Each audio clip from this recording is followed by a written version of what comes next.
ครับเรียนท่านกรรมการท่านผู้บริหารของสมาชิกแนวร่วมปฏิบัติของภาคเอกชนไทยในการต่อต้านคอร์รัปชันท่านสมาชิก IOD สื่อมวลชนและก็ท่านผู้มีเกียรติทุกท่านครับผม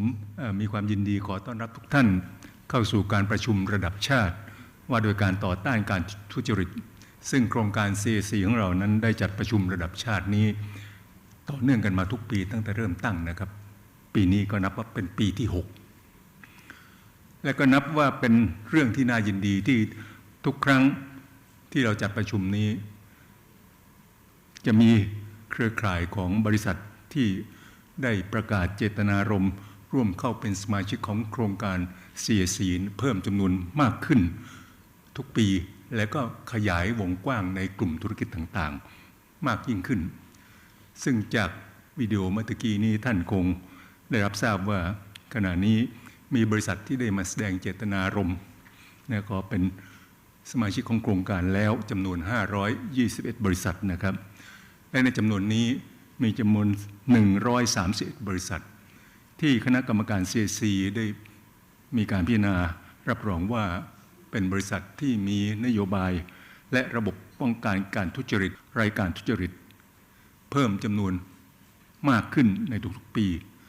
อันนี้ก็เป็นเครื่องบ่งชี้ถึงความพยายามของภาคเอกชน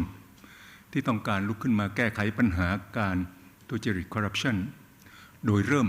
ที่ตนเองก่อนนะครับไม่ต้องรอให้ภาครัฐเป็นผู้ริเริ่มทำแต่เพียงฝ่ายเดียว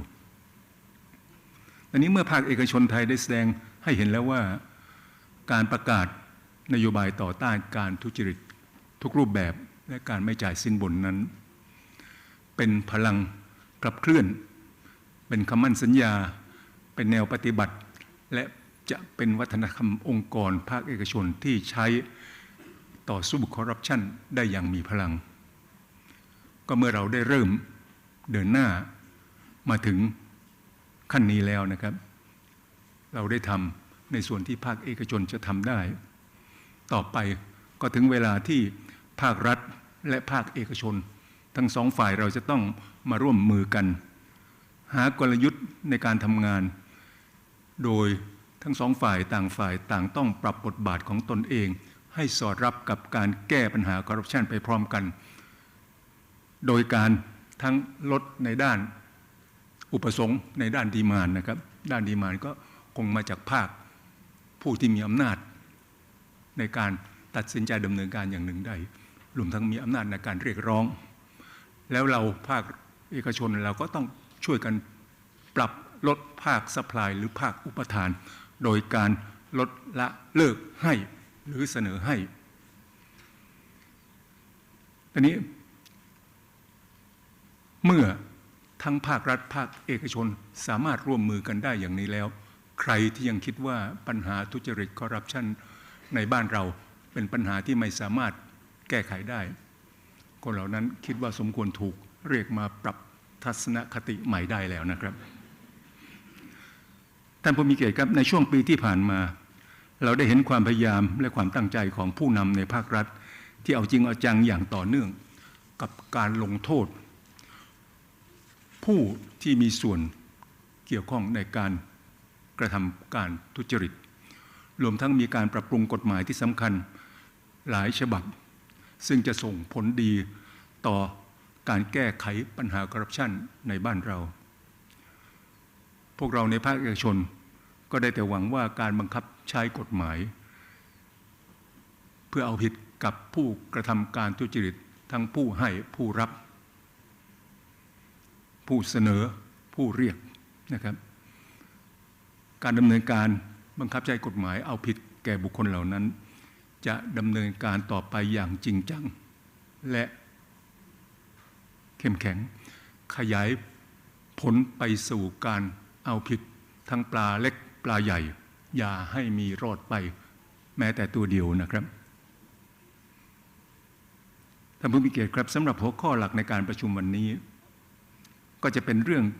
เกี่ยวกับการทำอย่างไรที่จะให้กลไกการแก้ไขปัญหาทุจริตคอร์รัปชันที่มีอยู่สามารถดำเนินการต่อไปได้อย่างต่อเนื่องซึ่งผมหวังเป็นอย่างยิ่งว่าเนื้อหาสาระ ที่เราจะได้รับฟังจากท่านวิทยากรผู้ทรงคุณวุฒินะครับทั้งจาก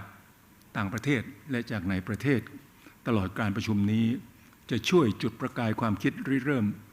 และนำไปสู่การยกระดับความร่วมมือของภาครัฐและภาคเอกชนที่จะสามารถนำไปปฏิบัติได้จริงเพื่อให้เกิดผลสำฤทธิ์ในการขจัดการทุจริตคอร์รัปชันในสังคมไทยต่อไปในนามของ CAC ผมขอขอบคุณวิทยากรทุกท่านที่จะมาร่วมสัมมนาบนเวทีในหัวข้อต่างๆตลอดทั้งวันนี้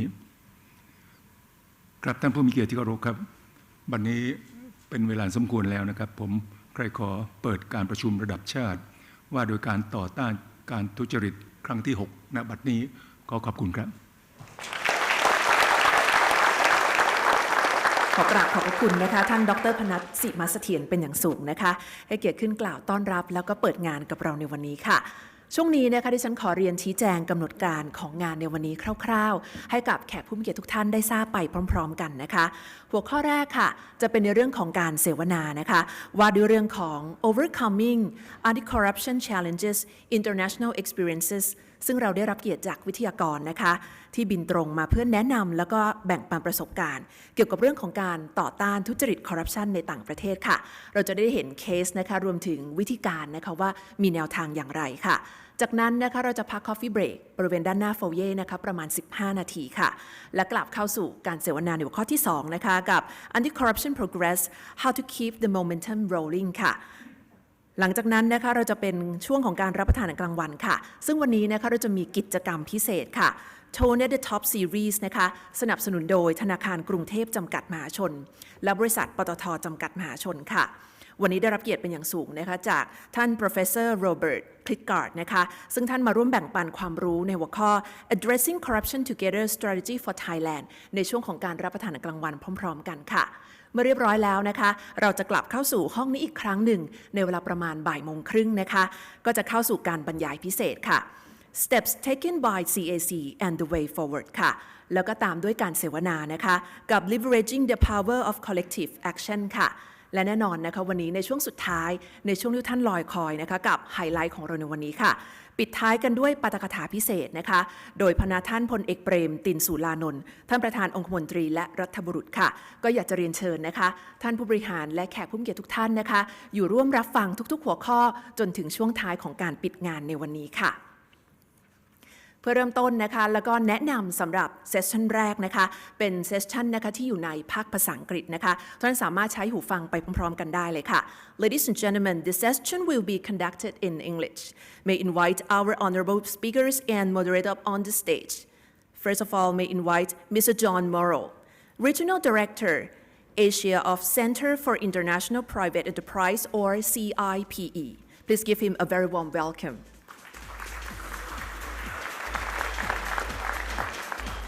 next may invite Mr. Ashutosh Kumar, Executive Director of Transparency International India.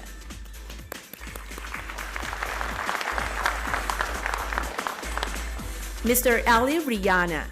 Chairman of Supervisory Board, Indonesia Institute of Cooperation, Directorship IICD. And we invite our moderator in this section.Dr. Bandit Nitthawan, President and Chief Executive Officer of Thai Institute of Directors Association or IOD and Secretary General of Thailand's Private Sector Collective Action Coalition Against Corruption Council, CAC. Up on the stage, please.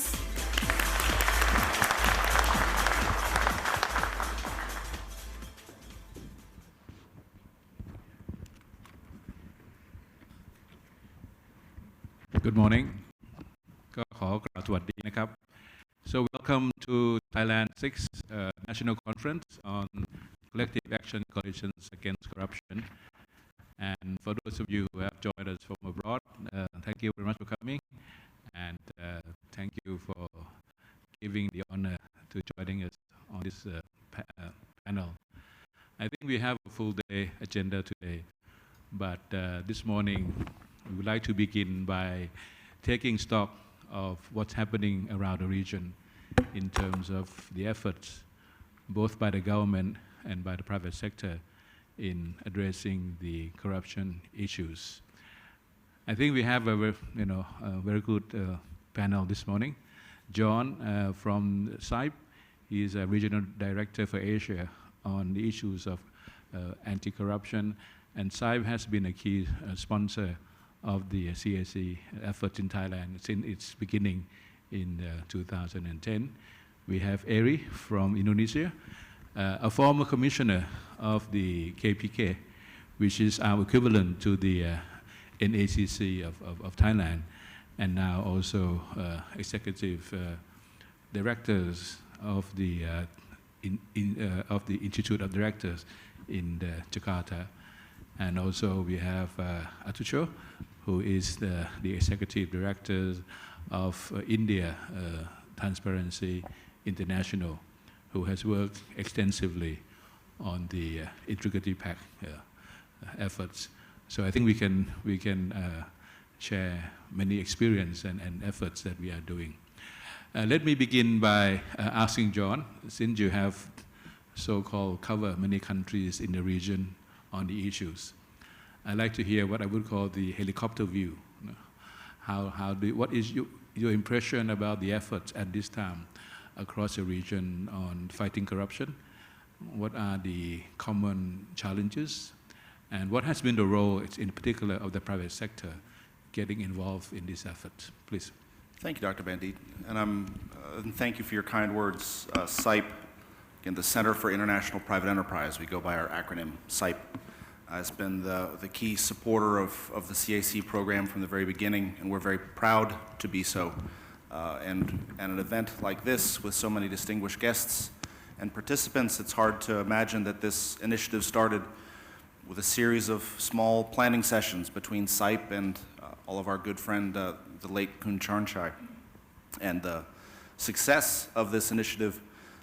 proves that first, it's a good idea. It's the right program for the right place at the right time, but also due to the efforts of IOD and to the leadership of Dr. Bandit, who should be congratulated for the success of this effort. Region-wide and worldwide, the anti-corruption efforts that prove most successful are the anti-corruption efforts that view corruption as an institutional problem, not as a transactional problem. A transactional approach would be to uncover corrupt transactions and to punish and prosecute the people involved in those corrupt transactions. That falls under the purview of enforcement, which is a necessary part of a comprehensive anti-corruption effort, but in and of itself, it's not a sufficient element for an entire anti-corruption effort. An institutional view of corruption is one that doesn't view corruption as a problem in and of itself, but rather as a symptom of underlying problems. Underlying problems such as complex laws, inadequate laws, overlapping lines of jurisdiction, poor public governance with excess discretionary control by government officials. Customs bureaus would be the classic example of that. To be effective in the short run and sustainable in the long run, an anti-corruption effort has to address those underlying institutional drivers of corruption. And those institutions also include business norms, commonly accepted business practices, the way business is done, quote unquote. These are powerful cultural institutions that can give rise to corruption in certain country settings, and that's precisely what this IOD effort, the CAC effort, is addressing. In other countries where companies have played a leading role, the private sector's played a leading role in contributing to a national anti-corruption effort, include the Philippines, which we can speak of later in more detail if desired. But a country also that is at the forefront of private sector collective action is Thailand. By assembling the country's largest, most influential companies, who voluntarily step forward to commit themselves to very robust anti-bribery and corporate compliance controls, this project is changing business as usual in Thailand. It's changing commonly accepted business practices. And as part of a comprehensive effort to reduce corruption in Thailand, this CAC program is making invaluable contributions. What about in terms of the challenges that you see across the region? Taking the clue from our chairman on the demand side and the supply side, what do you see to be the most difficult hurdle to get across? One of the most commonly, a challenge that's being experienced across Asia and elsewhere, is the view that a National Anti-Corruption Commission will cure all ills, frequently modeled after the Hong Kong ICAC and the Singapore CIPE, the anti-corruption organization there. The KPK in Indonesia is often cited as a model. It's going through some turbulent waters at the moment, but the challenge in emerging markets is that institutions are weak. The lack of an adequate court system, the lack of adequate prosecutorial ability and investigative ability on the part of law enforcement. Again, excess discretion on the part of government officials. The role of an anti-corruption effort, and my colleague can speak with more expertise on this, is to coordinate the various moving pieces within the public sector that relate to corruption. An anti-corruption bureau, an anti-corruption commission, and almost every country in East and Southeast Asia now has such an entity, other than the Philippines, notably. Cambodia recently created an anti-corruption commission. Myanmar is in the process of creating an anti-corruption commission. An anti-corruption commission in and of itself,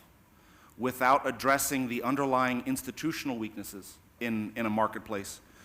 won't have the desired effect. And that's, again, a common challenge in anti-corruption efforts is how to go beneath the surface. Instead of tracking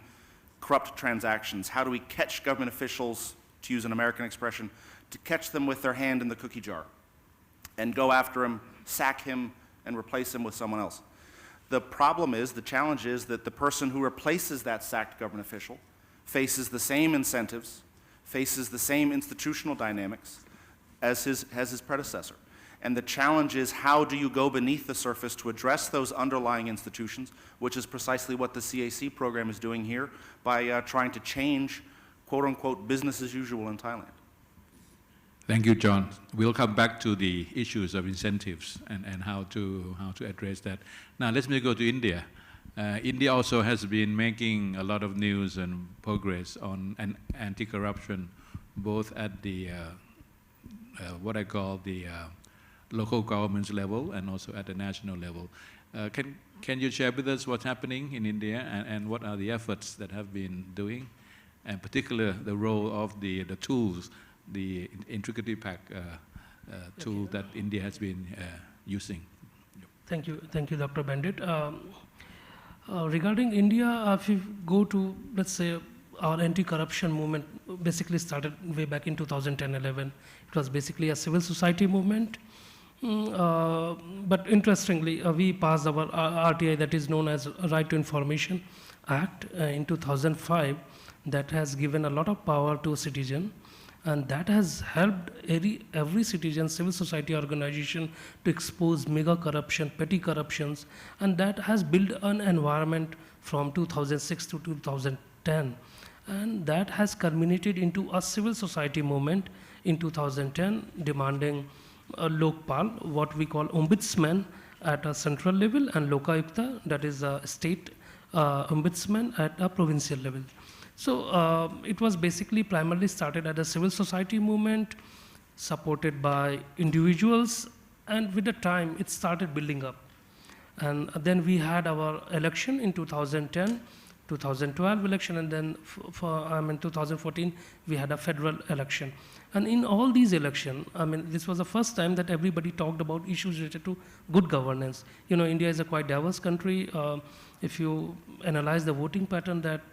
primarily depend on the a religious line, caste-based line, or sometimes regional line. This was first time everybody was talking about anti-corruption, and that has impacted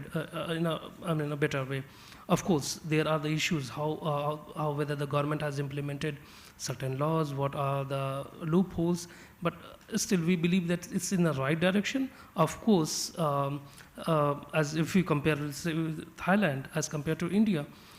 private sector in India it's a bit shy to talk about corruption. I mean, they do talk about, and of course they have a, what we call Confederation of Indian Industries. They have came out with code of conduct. But our experience is that, I mean, code of conduct is good. I mean, but how it's being implemented, whether it's being monitored, or what are the results, whether there has been some cases, whether there is a protection of whistleblower in private sector, it's a missing. So that's, I mean, as an organization, as a civil society organization, we have been focusing on that. We have been writing to the government, and government has came out with a new amendment that has been introduced in the parliament, that is Amendment in Prevention of Corruption Act, which will also cover the supply side of corruption. At present, we don't have any law to deal with the supply side of corruption. Of course, coming to that tool, we do have an integrity pact, which covers supply side of corruption. Many multinational companies have been blacklisted for violation of integrity pact. And till date, around 100 organizations, which include big public sector undertaking like ONGC, Hindustan Petroleum, Indian Oil, Power Grid, they have adopted IP. But this adoption is at central level, not at the provincial level. So we have been trying hard, but we have been getting support from the public sector, but surprisingly, it's quite opposite from what is happening in Thailand. We're not getting enough support from the private sector. In the context of the Integrity Pact, which TI India has been involved with, this other project that has been done at the national level, central government level. And can you share with us, what has been the process and how successful has that been? And whether the private sector,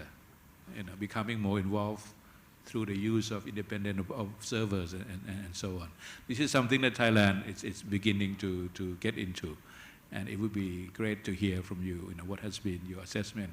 of such a tool in the context of India. I'll just give a brief background about IP, how IP started. IP was started way back in mid-90s during the construction of the Berlin airport, and in India we started advocating IP since 2004. And in 2006, it was supported by Government of India. And from that time, this Central Vigilance Commission, that is our apex anti-corruption body, they have issued a number of circulars recommending adoption of Integrity Pact. So we got a buy-in from the government. That has helped us to approach the different public sector undertaking, and now Government of India has made IP mandatory for all its public sector undertaking and the government department, of course at the central level, not the state level. Indirectly, the private sector is also involved in Integrity Pact, because when they have to do business with any public sector undertaking, whether it's a multinational company or an Indian company, they have to sign Integrity Pact. And we have been in touch with many private sector companies, both multinational and the Indian companies. There were a number of rounds of meetings, but the real objection, the real objection that is coming from the private sector is basically on independent external monitoring. They say that IP is a good tool, we would like to adopt it, but we don't want independent external monitor. We said no, nothing doing. It's not a certification. IP is not a certification, it's a process. So still private sector in India, on base of my experience, I feel they are a bit shy to open up for external scrutiny. They always feel that if we have a monitor, something happens and he goes public, or TI is there, he goes public, so it may, adversely affect the risk, reputation of the company. Thank you. We think we'll come back to the topic of IP, because as we know in Thailand, the government is embarking on this effort by putting up a number of projects as a pilot studies of how the IP tool can be implemented in Thailand. Now let's go to Indonesia. Our colleagues, Eri has been on both sides of the fence, right? On the so-called National Anti-Corruption Commission of Indonesia, and also now in the private sector. What do you see as the recent development and progress of corruption situation in your country? You have a new president, right, which has been very active, and he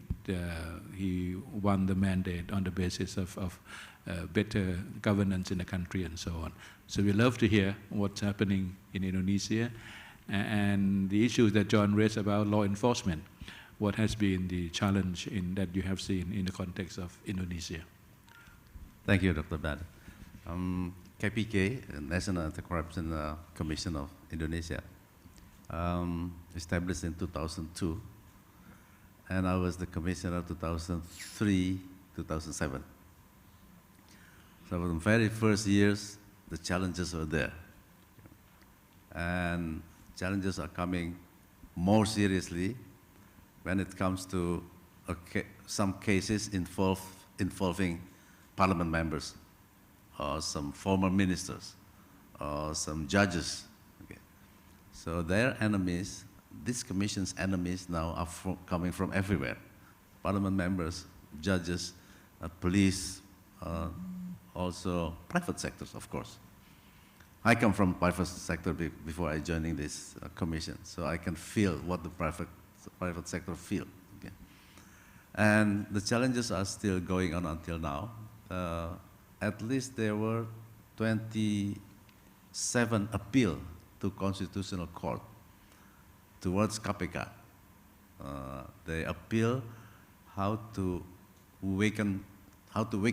the power of KPK. And the recent challenges are come from the Parliament. The Parliament has an excellent initiative from their perspective, of course, and they want to reduce the power of KPK on how the KPK can do interception, the wiretapping, and also they wish to limit KPK's existence only for the next 12 years. I don't know how the 12 years come, or where the 12 years comes from, but they said 12 years. Maybe three terms of KPK commissionership. Its commissionership only 4 years. Run for 4 years. Yeah. And three terms of four years. Another 4 years, yes. And then they also limited that KPK could only handle the case which involve around about 3.6 million US dollars only. And below that, KPK has to hand over to the police or to Attorney General's office. I don't know what is the motives, but we can guess why. But how do you measure the size of the case? Exactly, that's the question. We only know that until the investigations were finalized. And then they're limiting the KPK ability of wiretapping. Also, they wish to have an executive board. So commissioners, only commissioners, and there will be an executive board under the commissioner. I don't know what is the motive of that as well. And also they propose with honorary board above the commissioners. So if there is something wrong, then this honorary board, which is that, in that sense, I think it's good. But I don't know exactly what their motives. And the other one, they're allowing KPK to stop investigation. Why? Because the old law, or the existing law, saying that KPK cannot stop the case. So once KPK investigating the case, there is no mechanism to stop that. So that's why when I was there, we strictly select cases. If your confidence less than 70%, don't do that. If your confidence more than 70%, just go ahead. And that comes with this initiative. There will be a mechanism to stop the cases. Maybe with the expectation that if the parliament members get caught by KPK, then there is a mechanism to stop the case, maybe. And then also mandating the police and prosecutor's office to receive a report from KPK every time the KPK initiates an investigation, which is, I don't know why we should do that. The law said that KPK is also coordinating and supervising all corruption cases handled by all law enforcement agencies. So these challenges are very strange, and these are the main challenges for KPK and all civil society anti-corruption activists facing this year. It is clear that they are scared of KPK's performance, and I think this is a normal stage in combating corruption journey, everywhere, almost everywhere. The forms may be different from one area to another, but the challenges is always like that. Okay? It's a long journey with all challenges, many obstacles. What they have to do is to survive and go ahead. And now, how the private sector's role, I think that's a different area that we have to focus on as well. Thank you. I think you have been very successful. When you first started, I think we have seen so many big names in Indonesia that were sort of that were caught and have to appear on trial. And as Ari is saying, that the success bring more resistance, and now there are now attempts within the parliamentary process to limit the power, the executive power of the organization. But does the private sector support you? Can the private sector and the citizen at large, help to support that, the work that you have done should continue, and then the power that you have should be retained? What has been the reaction of the public to this proposal to limit the power? Of course, the advantage of KPK is public sector and media is on the side of KPK. But private sector parliament members are always having a double standard, Officially, they support it by, practically, they just do whatever they used to, business as usual, except some companies like multinational companies or big companies who also has to apply CPA or UK Bribery Act, then they have to be clean. The reaction is positive from the public and media, but still the problem is how we convince parliament members the negative impact of this initiative. And that would be a very short time, effort that we have to do together. Thank you. I think we come back to John. I think we have seen that there are constraints both coming now largely from the public sector, as in the case of Indonesia, and in the case of India, where the role of the private sector is not that forthcoming yet. And so the question becomes then how much can we expect, the role of the private sector that can really turn around the situation if the so-called the demand side problem is still there. And in your assessment, what has been the effective tool that the private sector can adopt, to push for changes in the way the government and the public sector is practicing their function, and also in their provision of services. And how far can collective action efforts of the private sector go without changing or improving the way the government is providing its services? Well, the private sector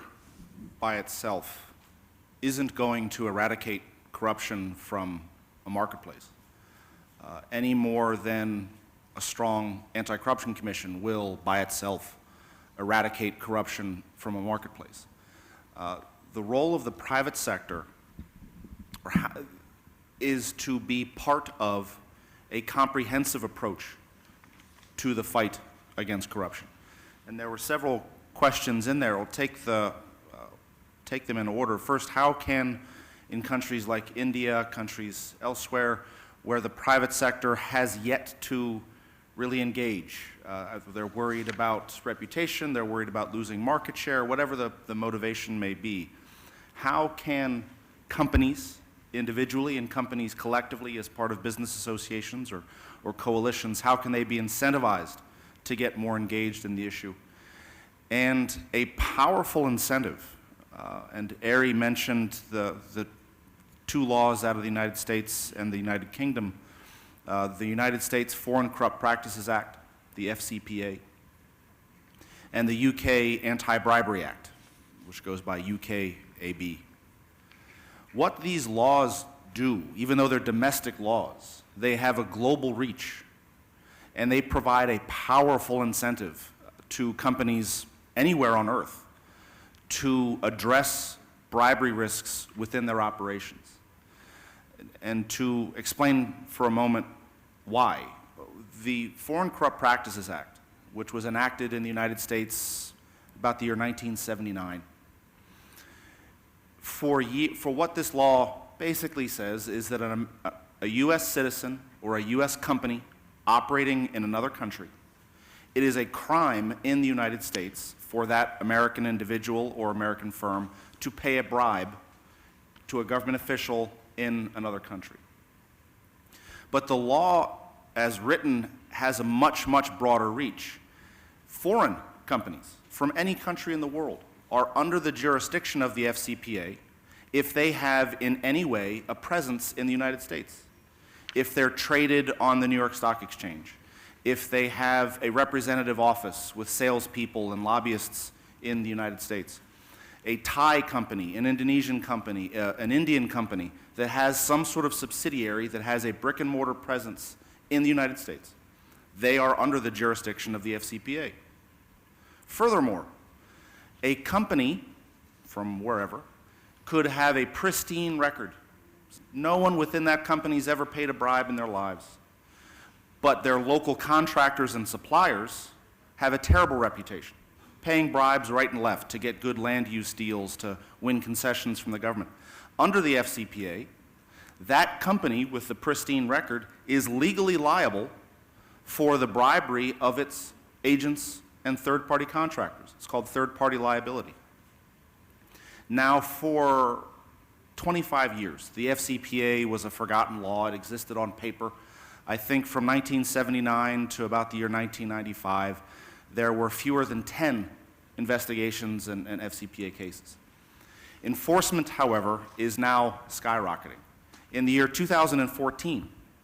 there were more than 300 FCPA cases and investigations. And so enforcement is shooting through the roof. And the penalties that companies are paying are enormous. They're in the hundreds of millions of dollars. And again, not limited to U.S. firms. A newer law is the UK Anti-Bribery Act, has an even further reach. Under the UK Anti-Bribery Act, you don't need to have a presence in the UK. If you use UK banks, you are under the jurisdiction of the UK Anti-Bribery Act. So if your money is routed through banks in London, you are liable. And so an incentive that companies are learning rapidly is that even if I, as a company, I'm an Indian company, I'm a Kenyan company, I'm a South African company,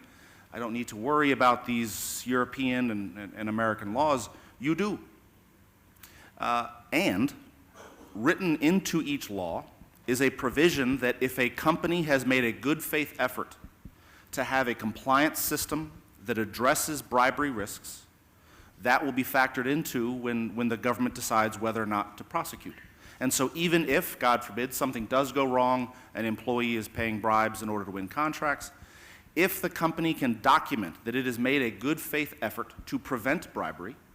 the U.S. government, in all likelihood, would decide not to prosecute. These provide powerful incentives for firms around the world to address bribery risks within their own work operations. I think not just in the U.S. If you look across the world, you know, the UK Anti-Bribery Act, the OECD Anti-Bribery Code, and now we have countries like Brazil enacting similar law. So what it could do is it could put pressure on the local legislation and enforcement to become more closely aligned with the international practice.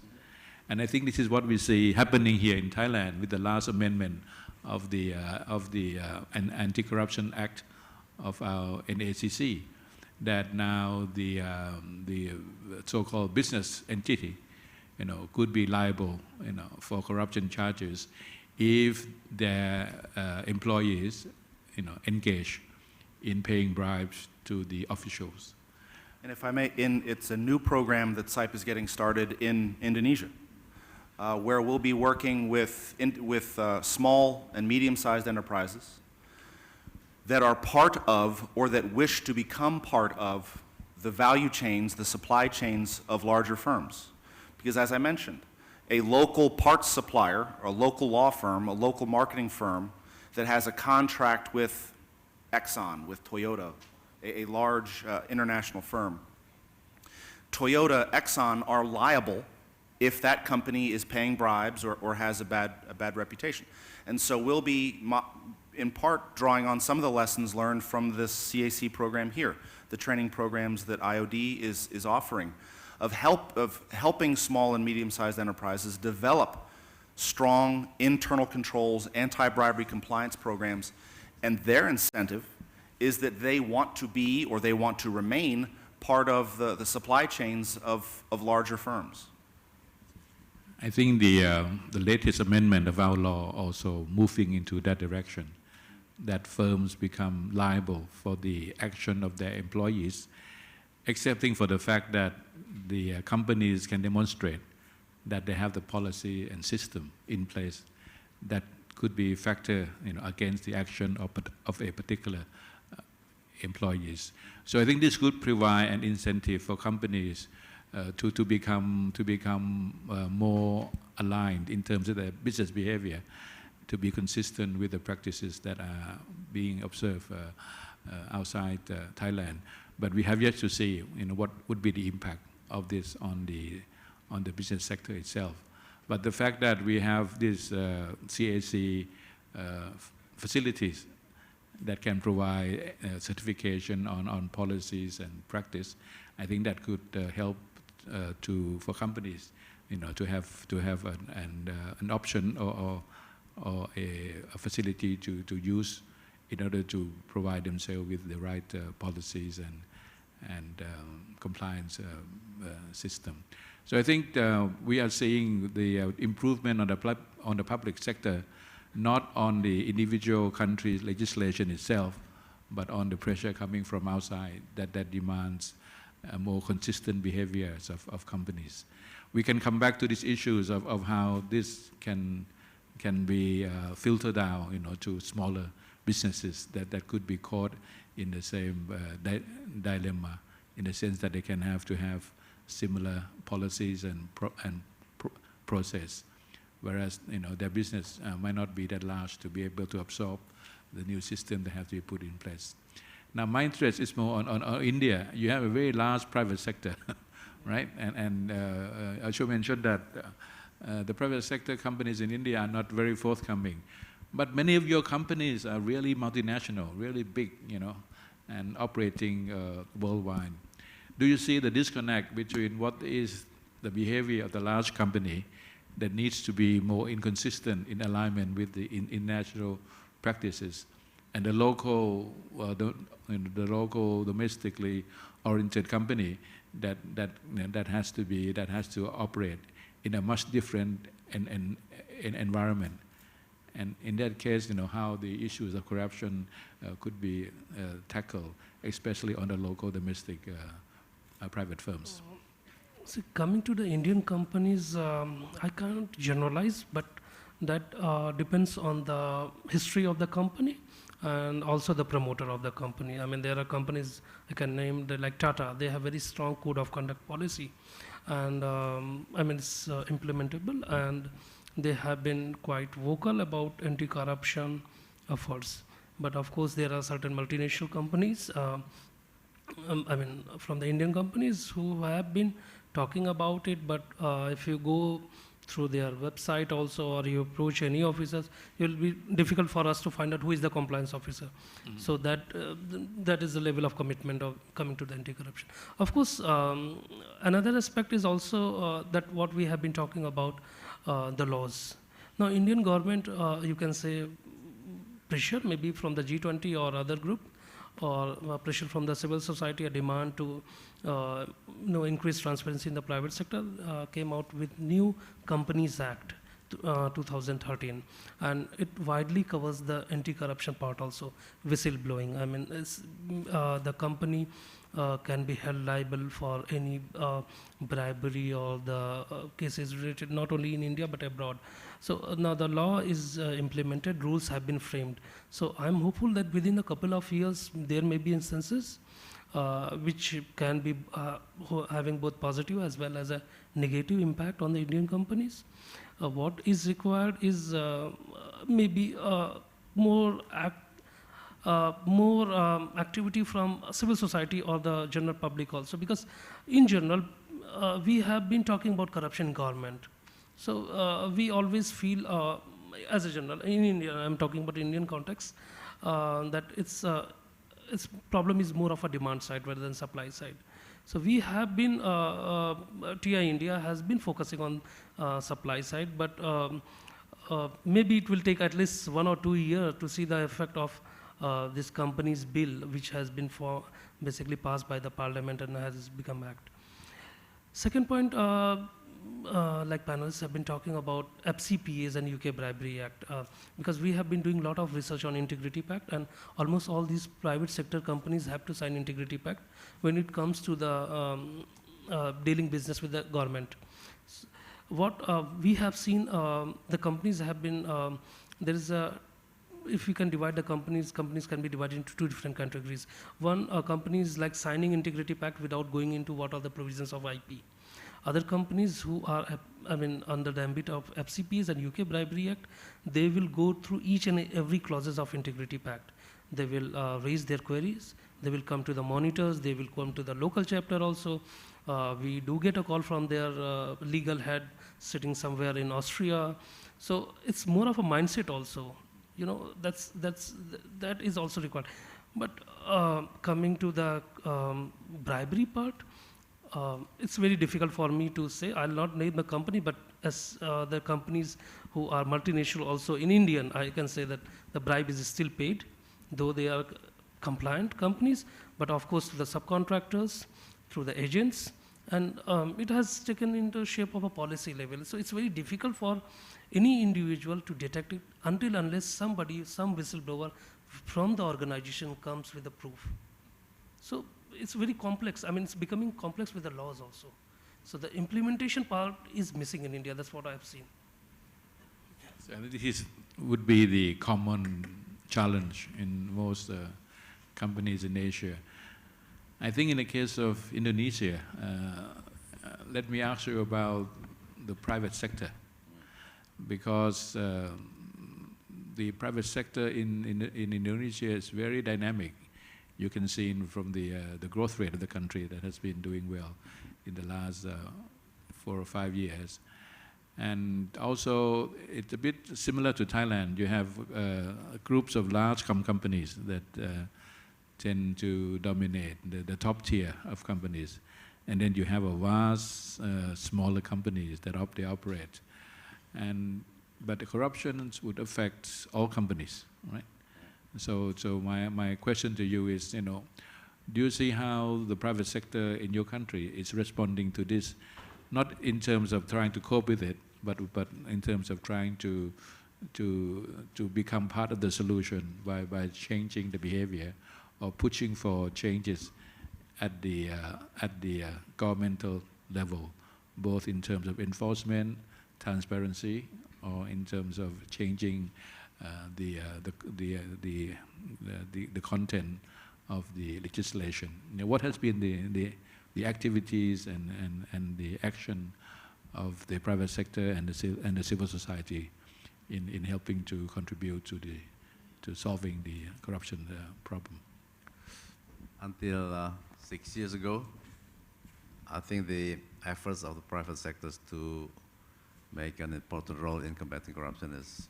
there and is progressing very good. But then some conglomerates now entering the politics. Okay. Politics. And then business person. Yeah, business person into entrepreneurship entering politics. National politics. So then the conflict of interests are there. That's a very difficult situation. And now even more and more entrepreneurs entering the politics. I don't think that is part of the corruption fights back, or maybe, but I'm not sure. And why that makes more difficult? Because then all the parliament members will influenced by these gentlemen, okay? Business people, okay. In a negative way. If it is part of the movement as a corruption fights back, then the problem is even more complicated. At least it means that corruption movement will be at stake, you know, because they have power. They do have power. They do also have money, capital. Okay, so it is very difficult. Of course, there are many small and medium and big companies, which is also good, very positive in supporting collective action against corruption. And I think one of the things that we have to do is to copy your CAC movement, which is very good with all those, what do you call that? The template of assessment. Self-assessment by assessment. Companies, yeah. I think IICD will be continuing introducing that way. Well, I think that can be shared, definitely, because as John said, that we work together for 4 or 5 years now, and we have some experience on both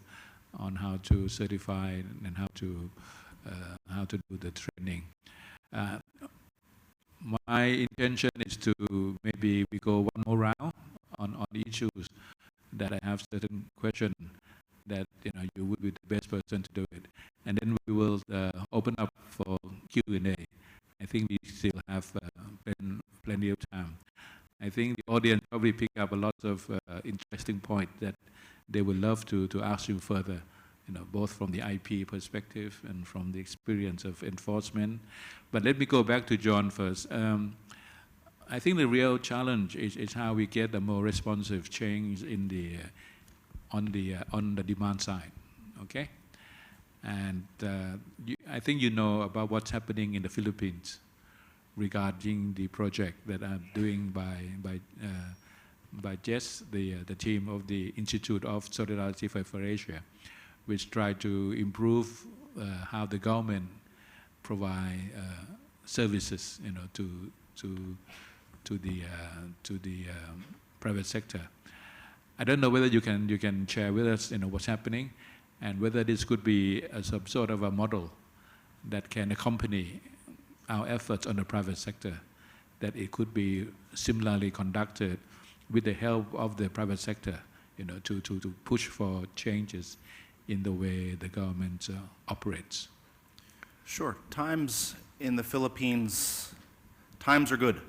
The Philippines doesn't produce, having lived in the Philippines for quite a long time, I'm an honorary Filipino. Don't look like a Filipino, but I think of myself as one. The Philippines doesn't produce good news very often, but they are recently. In all of the international rankings in terms of the quality of governance, the quality of economic policy, anti-corruption, the Philippines is moving in the right direction, and it's moving rapidly. What the Philippines has done and is doing is approaching corruption from a comprehensive viewpoint. There is a private sector collective action movement. It's not as robust as the CAC here, but there is one.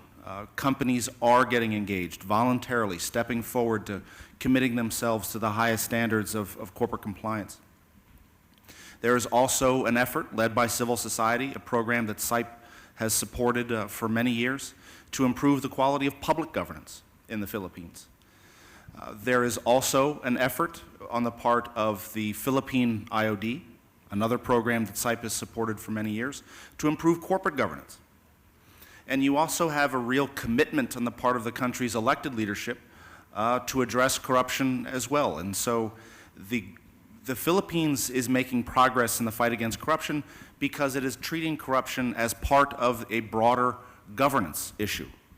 Governance in the Philippines is improving. Corporate governance, nonprofit governance, public governance. And as a result, corruption hasn't gone to zero.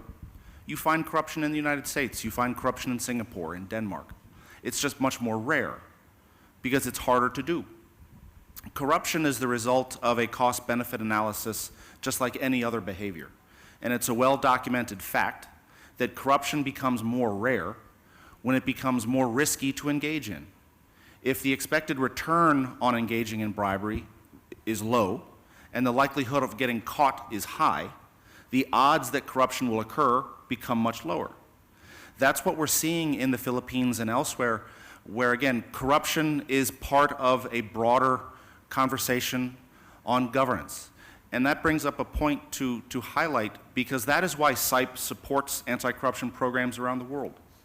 is because corruption is part of a broader issue of governance. Governance is more than political elections. Public governance is both the quality of public administration, the quality of public services that are provided in between elections, and also providing citizens, providing businesses with a voice in policymaking processes. That's what we're seeing in the Philippines, where governance is improving both in quality and governance is also becoming more democratic. In Thailand, as elsewhere, the effect could be the same. If corruption is treated as part of a broader conversation on governance, how can governance be improved in Thailand? The same results could be seen.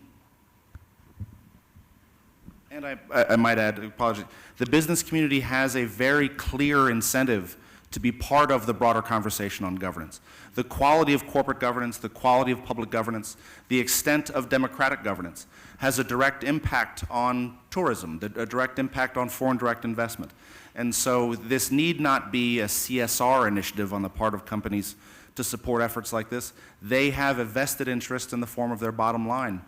to improve the overall governance climate in the country. The question that I want to add one more is the issues of the public sector governance and the efforts by the Filipinos, to solve it. I have heard this project, the Islands of Intricity, that they're trying to get the public sector to commit it to certain key indicators in terms of the way they work publicly. And then the citizens are invited to provide the votes or the score of how things have improved. And I think CIPE also know about this project and involved in this project. Can you just share with us, whether this sort of thing, can have impact on the demand side of corruption? Sure. In the Philippines, the organization, I invite everyone, there's extensive literature on this project, this Philippine public sector project, at the CIPE website, which is easy to remember, www.cipe.org, CIPE.org. CIPE has supported this particular organization in the Philippines since 2006, which is when this particular project started.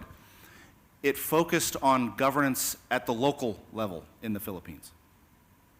It's now very effective, very successful. It's working with provincial and city governments from across the country. And it's also now being implemented by government ministries at the national level. And so reviewing it now can be a bit daunting. How could something like this that's so big get started? But how the project got started was with an initial group of 6 cities, very manageable. And what this project does, Dr. Bandit used the term invited, that citizens are invited to provide input. They're not invited. Their input is actually institutionalized. As part of this project, it is the citizens themselves working with local business associations, local churches. The Catholic Church is very prominent in the Philippines. These community groups of businesses, citizens, identify what their priorities are for the city. They then work with the city to develop performance benchmarks, performance scorecards, as to how the city could chart progress towards these stated policy goals. And what makes it unique is that the progress cannot move forward. The government cannot begin to spend money. It can't form its annual budget until this citizen group, which again also incorporates the input of businesses, states what their priorities are. What this does is fundamentally increases the level of transparency and accountability in government. And reducing bribery, reducing the incidence of corruption is almost universally cited as the top priority of these local citizen and business groups as to what their priorities are for the cities. It's a very technical and complex process, which is, again, please visit CIPE.org if you're interested in reading more about this particular project. But what this project does is it institutionalizes the input of citizens and businesses into the policymaking process. And as I said before, this doesn't move corruption to zero. Corruption still takes place. What it does, it makes corruption much less likely because it's harder to get away with without getting caught, and the expected return on engaging in bribery is reduced because of the more transparent operating environment. When an effort like that is combined with a private sector collective action movement, an organization like an IOD that strengthens corporate governance, the governance climate in a country improves in a comprehensive manner, and as a result, corruption is reduced. Yep. I have seen and have been invited to observe these efforts in the Philippines. Very impressive. And this is one of the key factors that has raised the ranking of the Philippines in the CPI scorecard by TI. And I think now to the level almost on par, even better than what Thailand was at last year. So we seem to have our efforts going well in the private sector sphere with the CSC project and so on.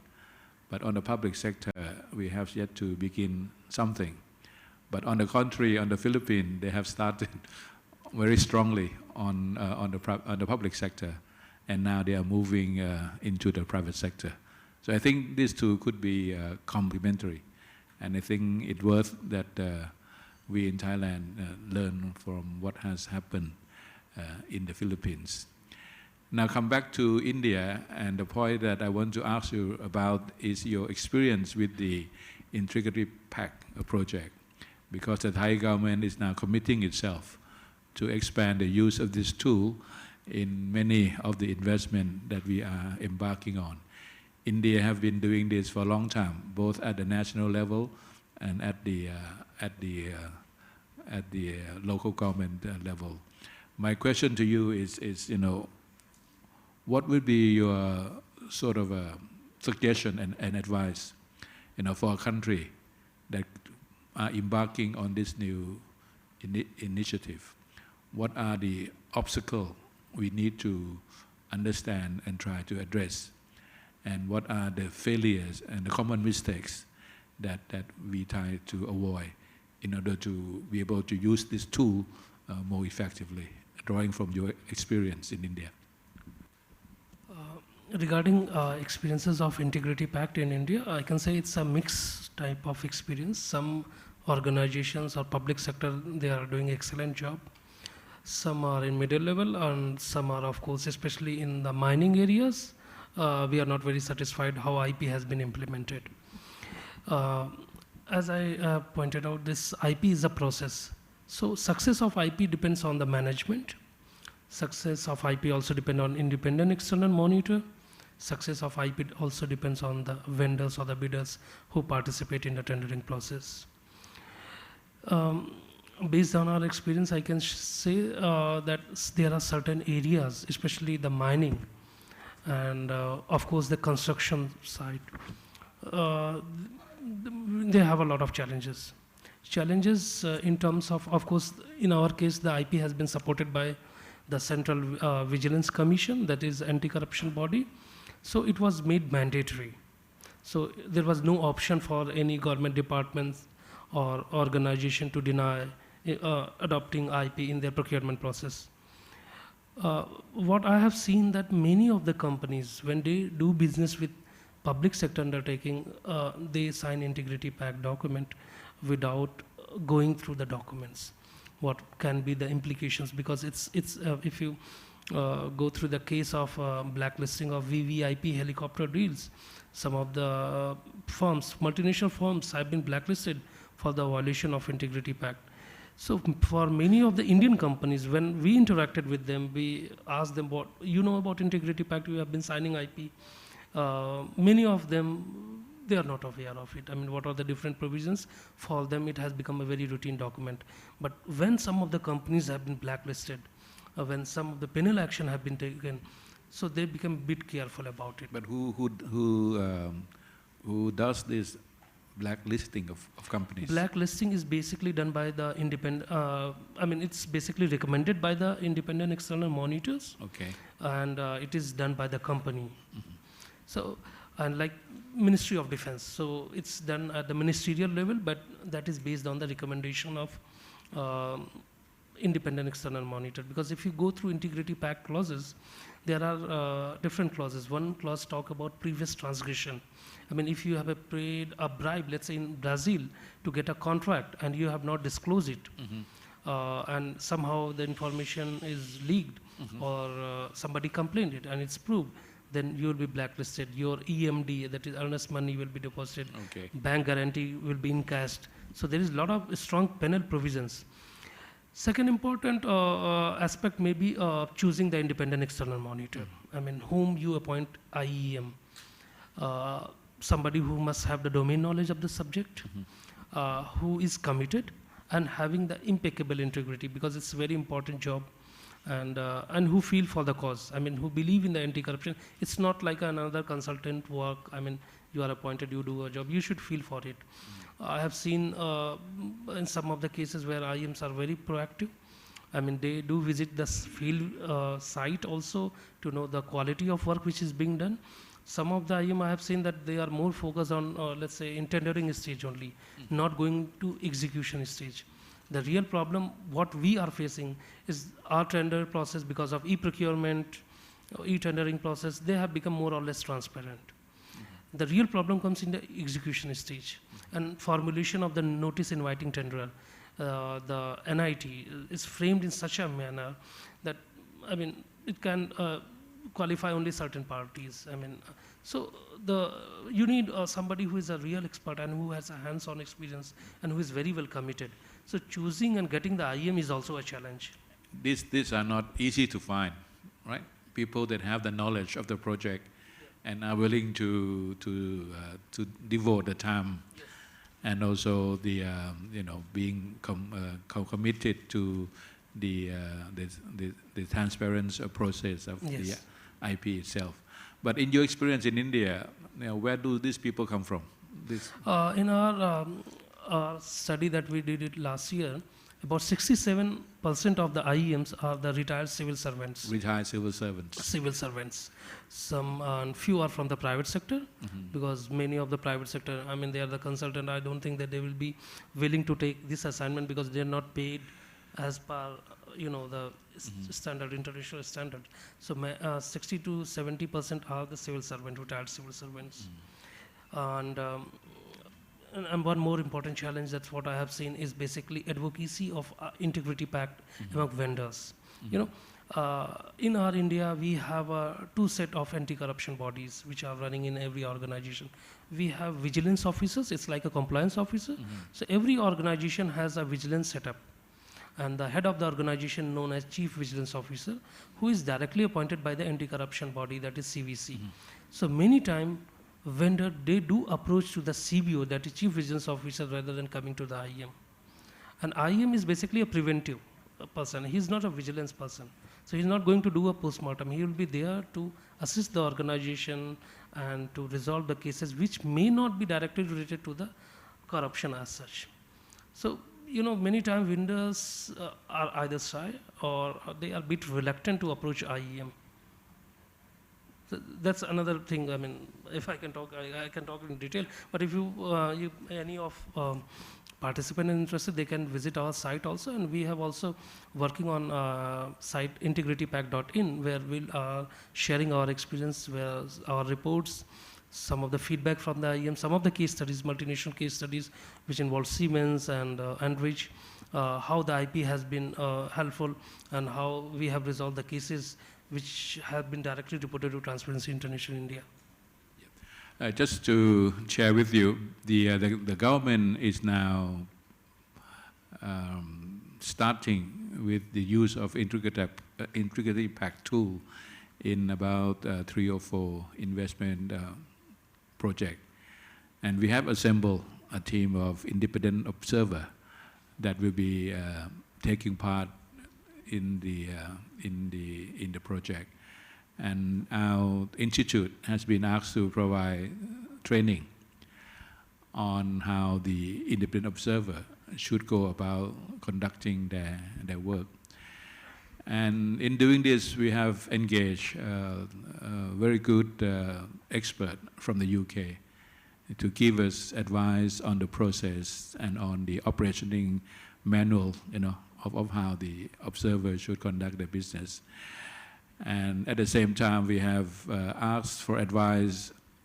from many TI chapters around the world, and TI India have been helping to provide comments and also to look at the way we're going to be conducting our trainings. So your organization have been very helpful in helping, and we are counting on TI India to give us the more advice and wisdom on how to go about when the use of the Integrity Pact go down, not on the national level,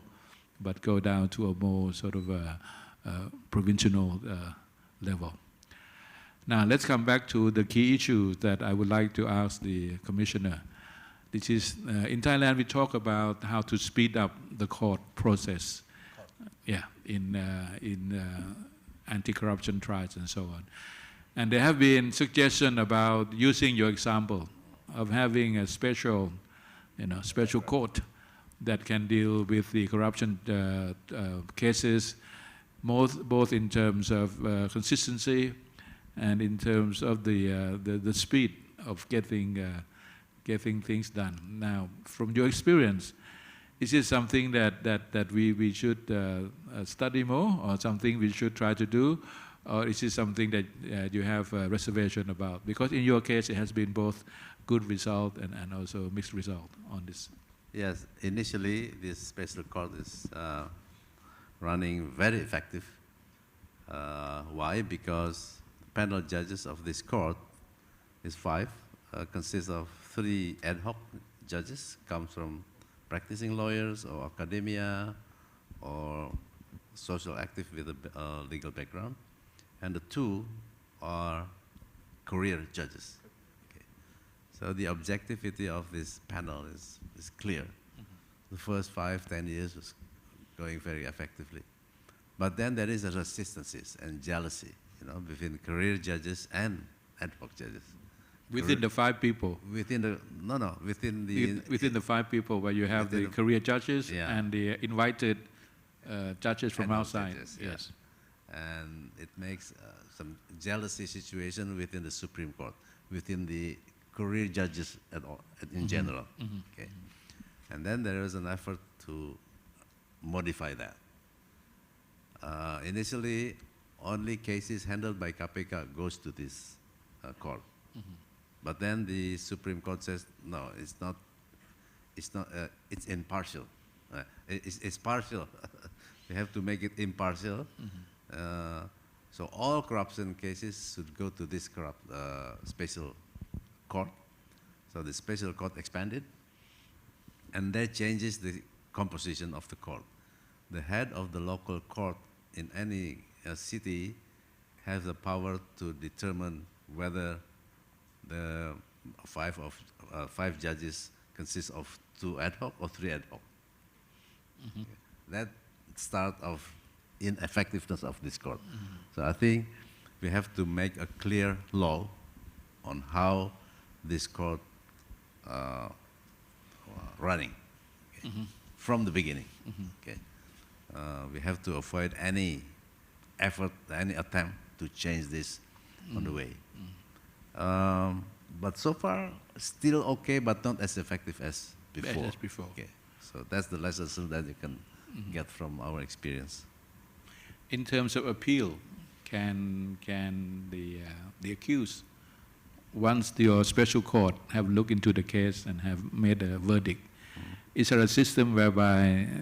the accused can appeal the decision, and would that go to the Supreme Court? Not to the High Court? To do the High Court. And then another appeal to which is not a special court, right? No, still special court. Special court, there are special court in the all the three levels. Courts, I see.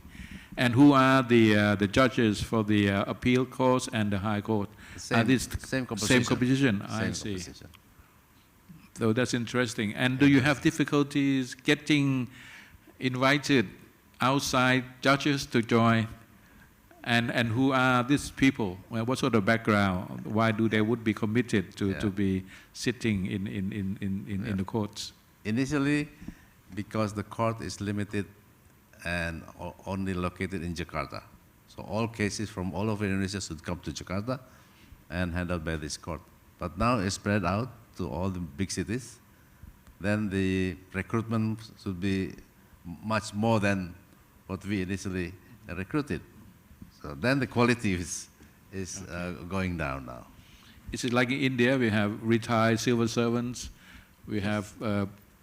academia. Retired attorney generals, retired judges, retired police. Yeah. Okay, so this is something that maybe we can follow. I think we have lots of time for question and answers. Let me now turn to the floor. We have a lot of issues that have been opened up, both in terms of the work of CIPE and the roles of the private sector, and also on the integrative pact tools in India, which is something Thailand would like to learn from. And then, of course, the legal framework, the enforcement from the case of Indonesia. เชิญครับ มีใครจะช่วยถามคำถามเชิญเลยครับ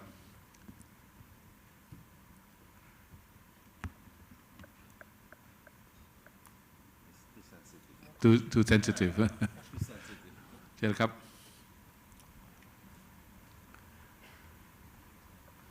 Maybe I have lots of questions already, but let me give some time for other, perhaps to try to. I could not see very well from here. Okay, if not, Chen Kap, we have a lady in front, please. Microphone.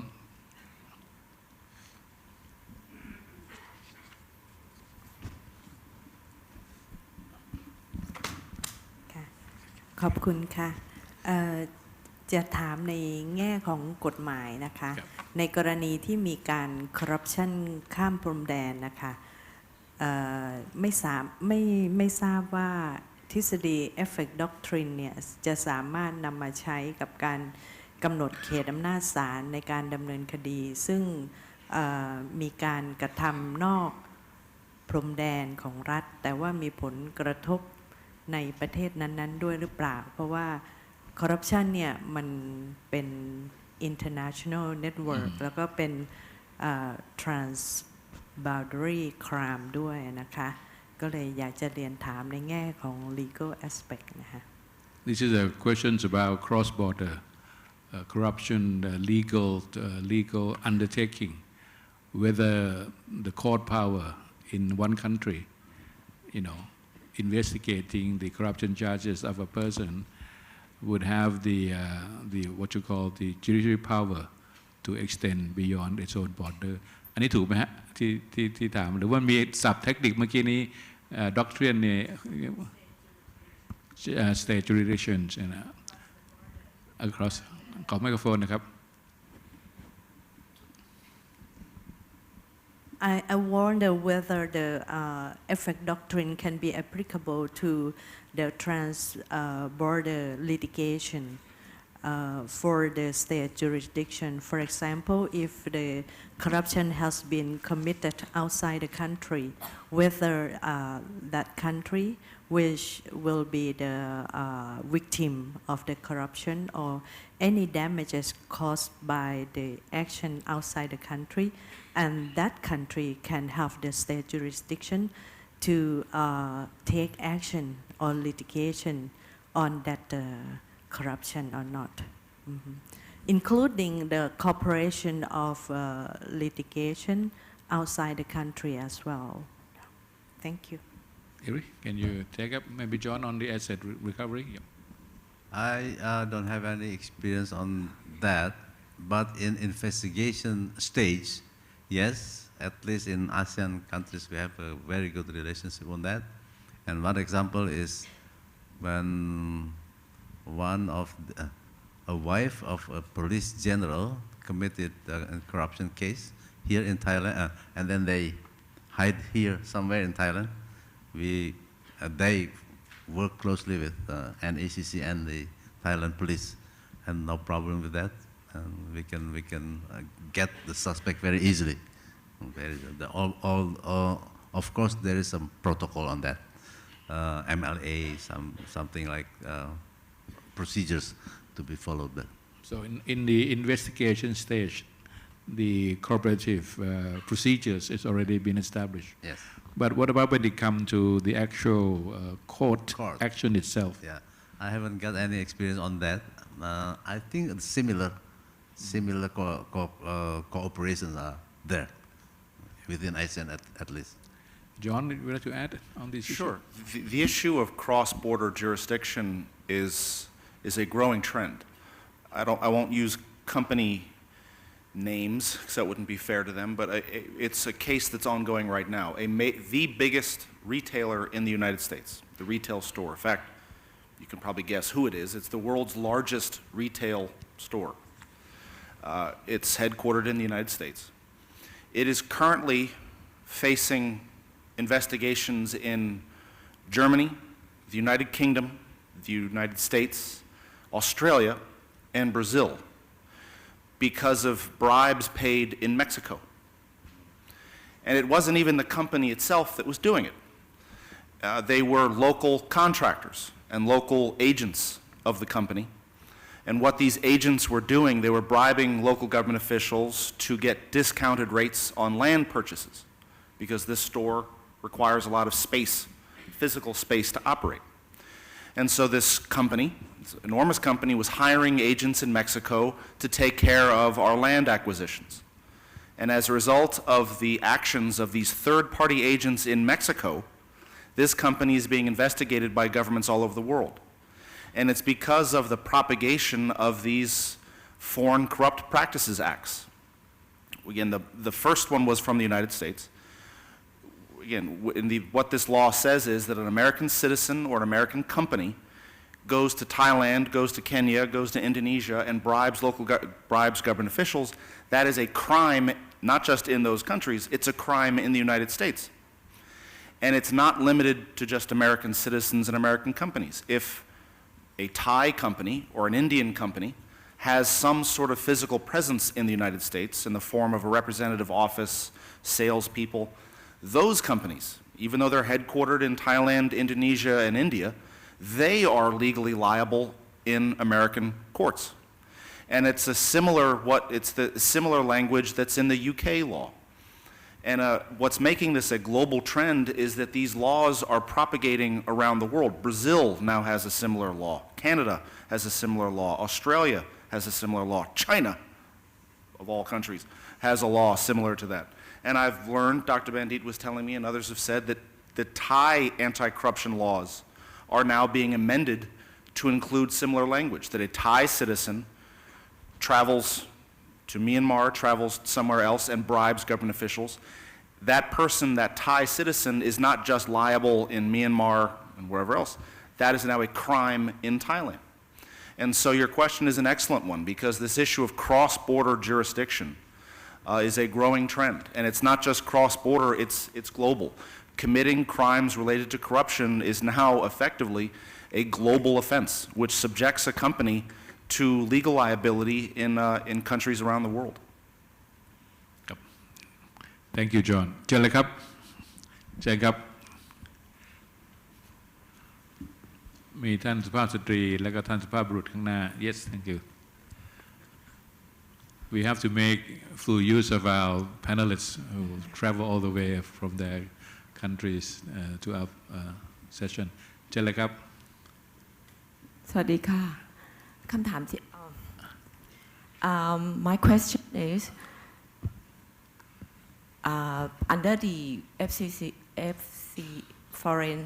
Corrupt Practice Act,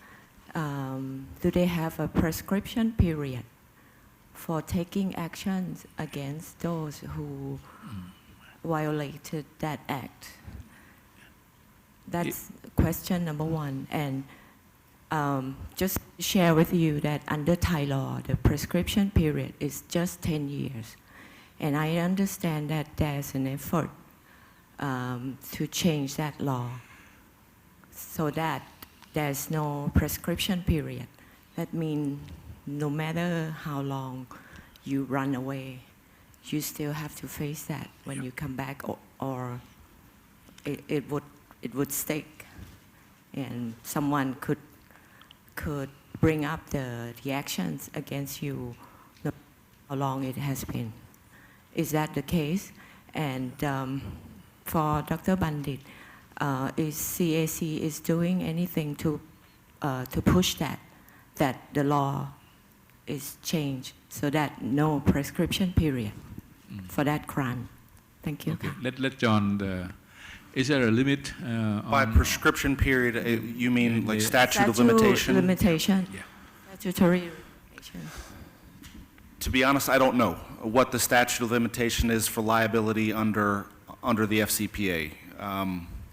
It's a good question.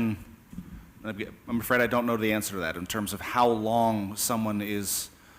liable for an FCPA investigation. I'm not sure. What is an interest in terms of the legal dynamics with the FCPA? What is making this doubly problematic for companies is that there is absolutely no case law defining the limits of the FCPA. Because what we're seeing, and in hindsight it makes sense, when a company is faced with a bribery charge under the FCPA,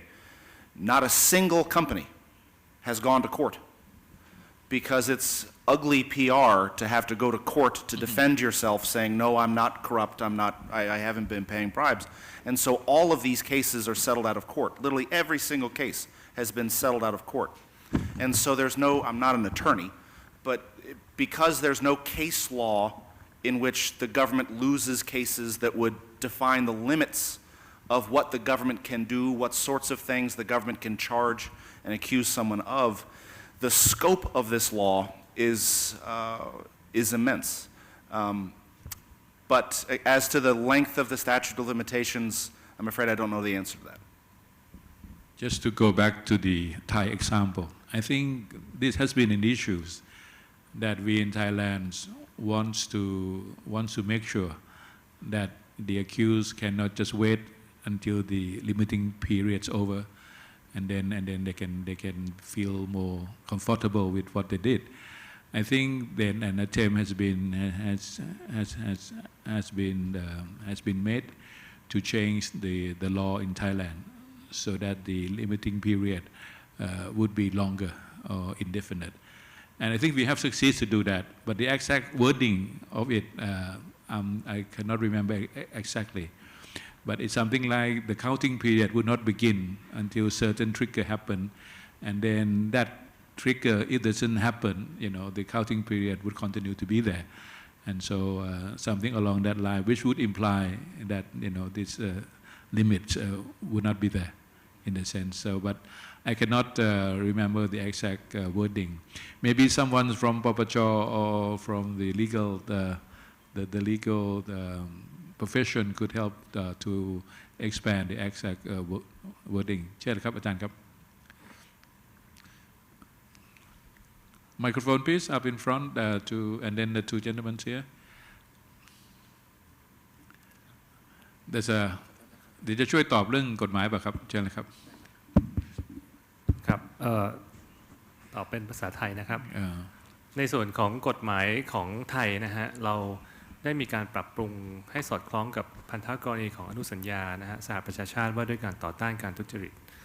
แล้วก็บางส่วนเนี่ยเราปรับปรุงให้สอดคล้องกับอนุสัญญาต่อต้านการให้สินบนหรือ OECD Anti-Bribery Convention โดยในส่วนของ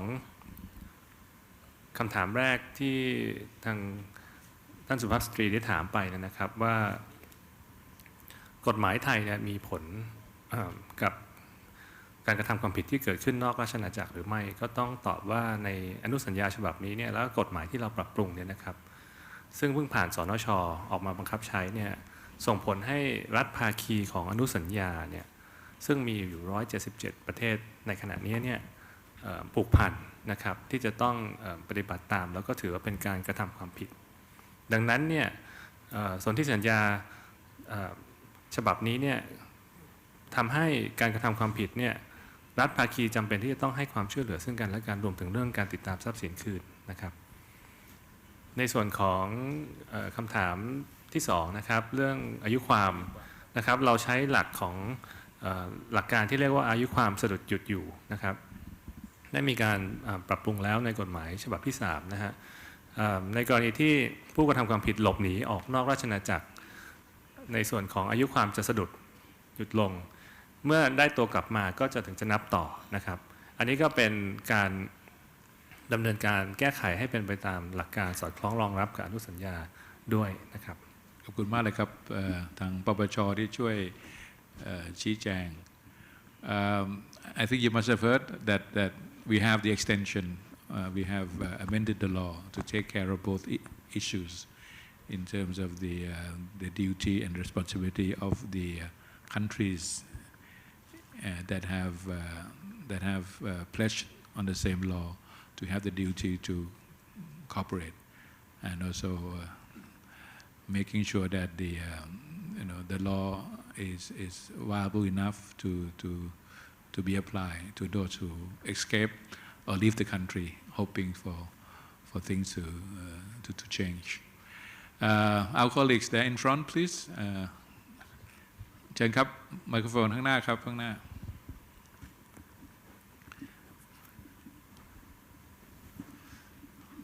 Yeah, Mr. John, you had said that there was a case with a big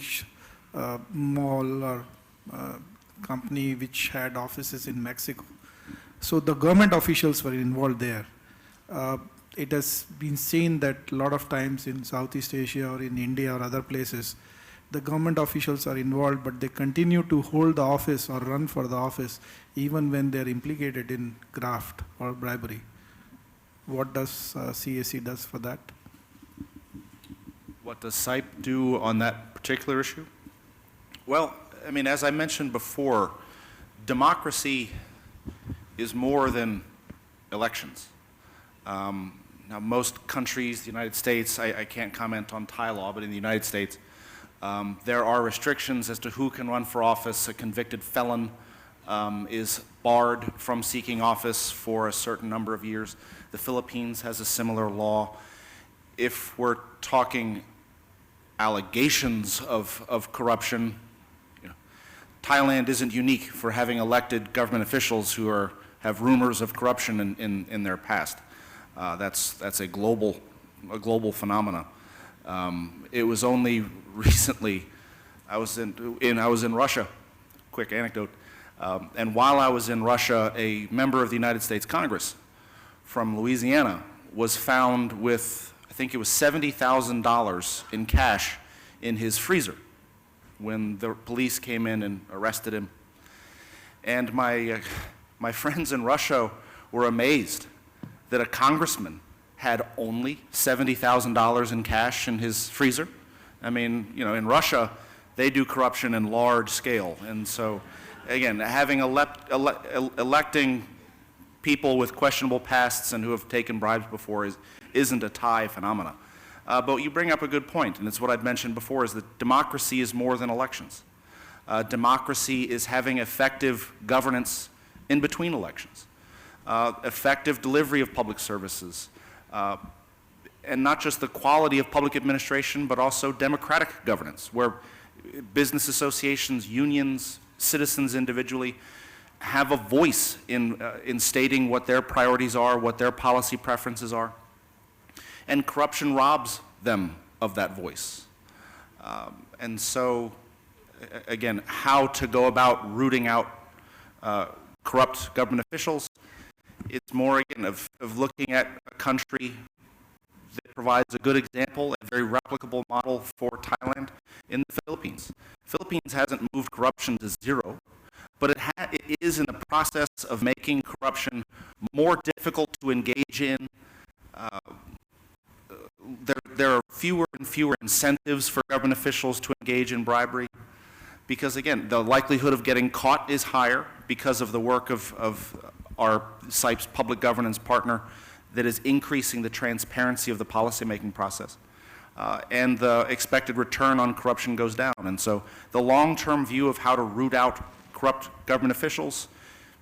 the success will never be 100%, but if through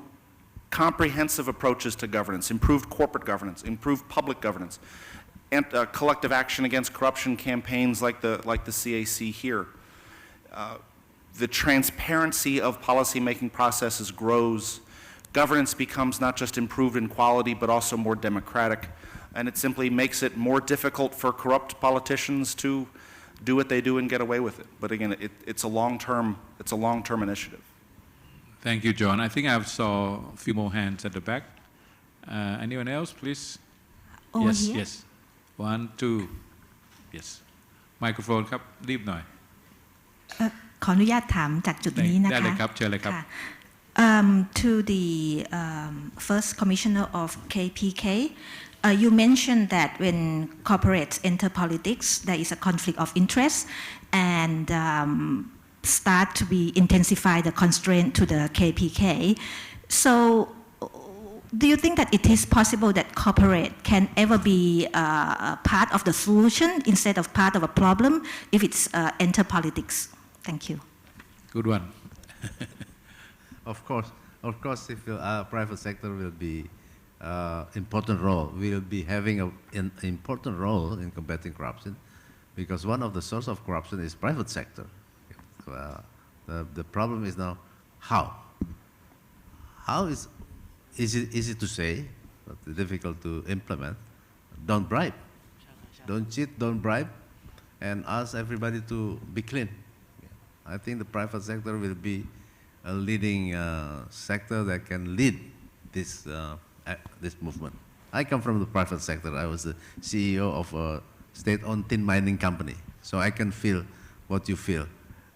There's always complaint from private sector. If I don't bribe and my competitors bribe, how can I compete? There's always the classic complaints and excuse from private sector.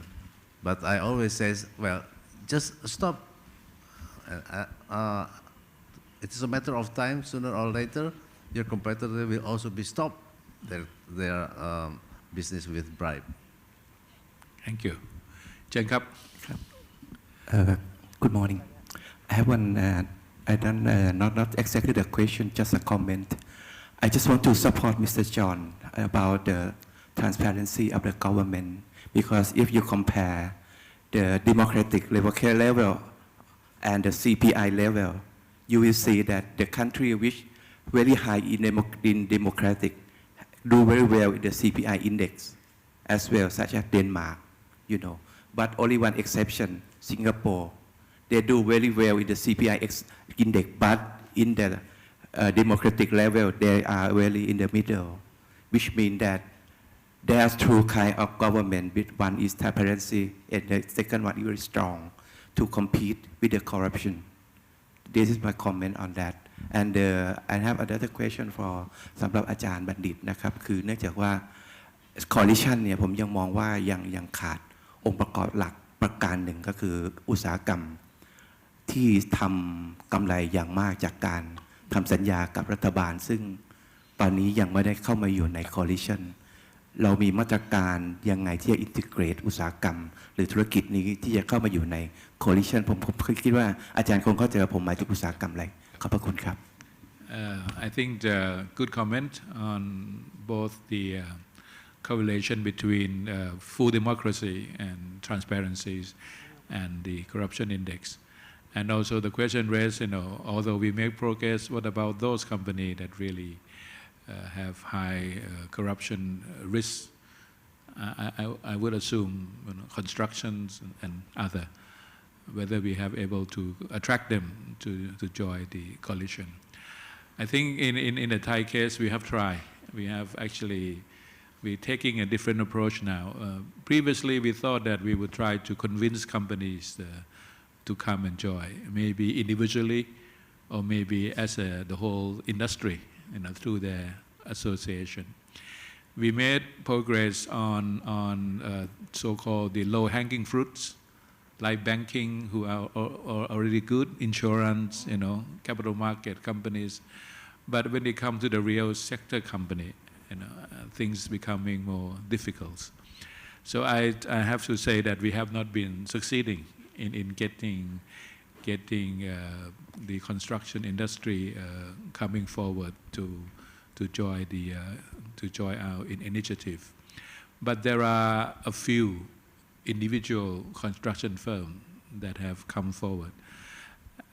and one or two of them are foreign companies. But their business model is different. Their business model is not to do business with the government,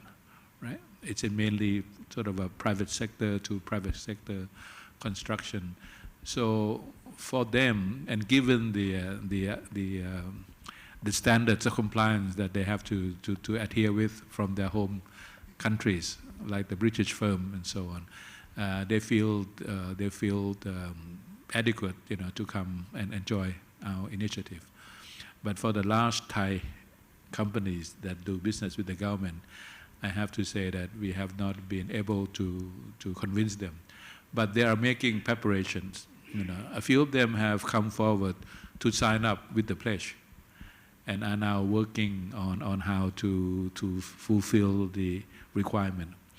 But I have heard from these companies that if they were to come and to be certified,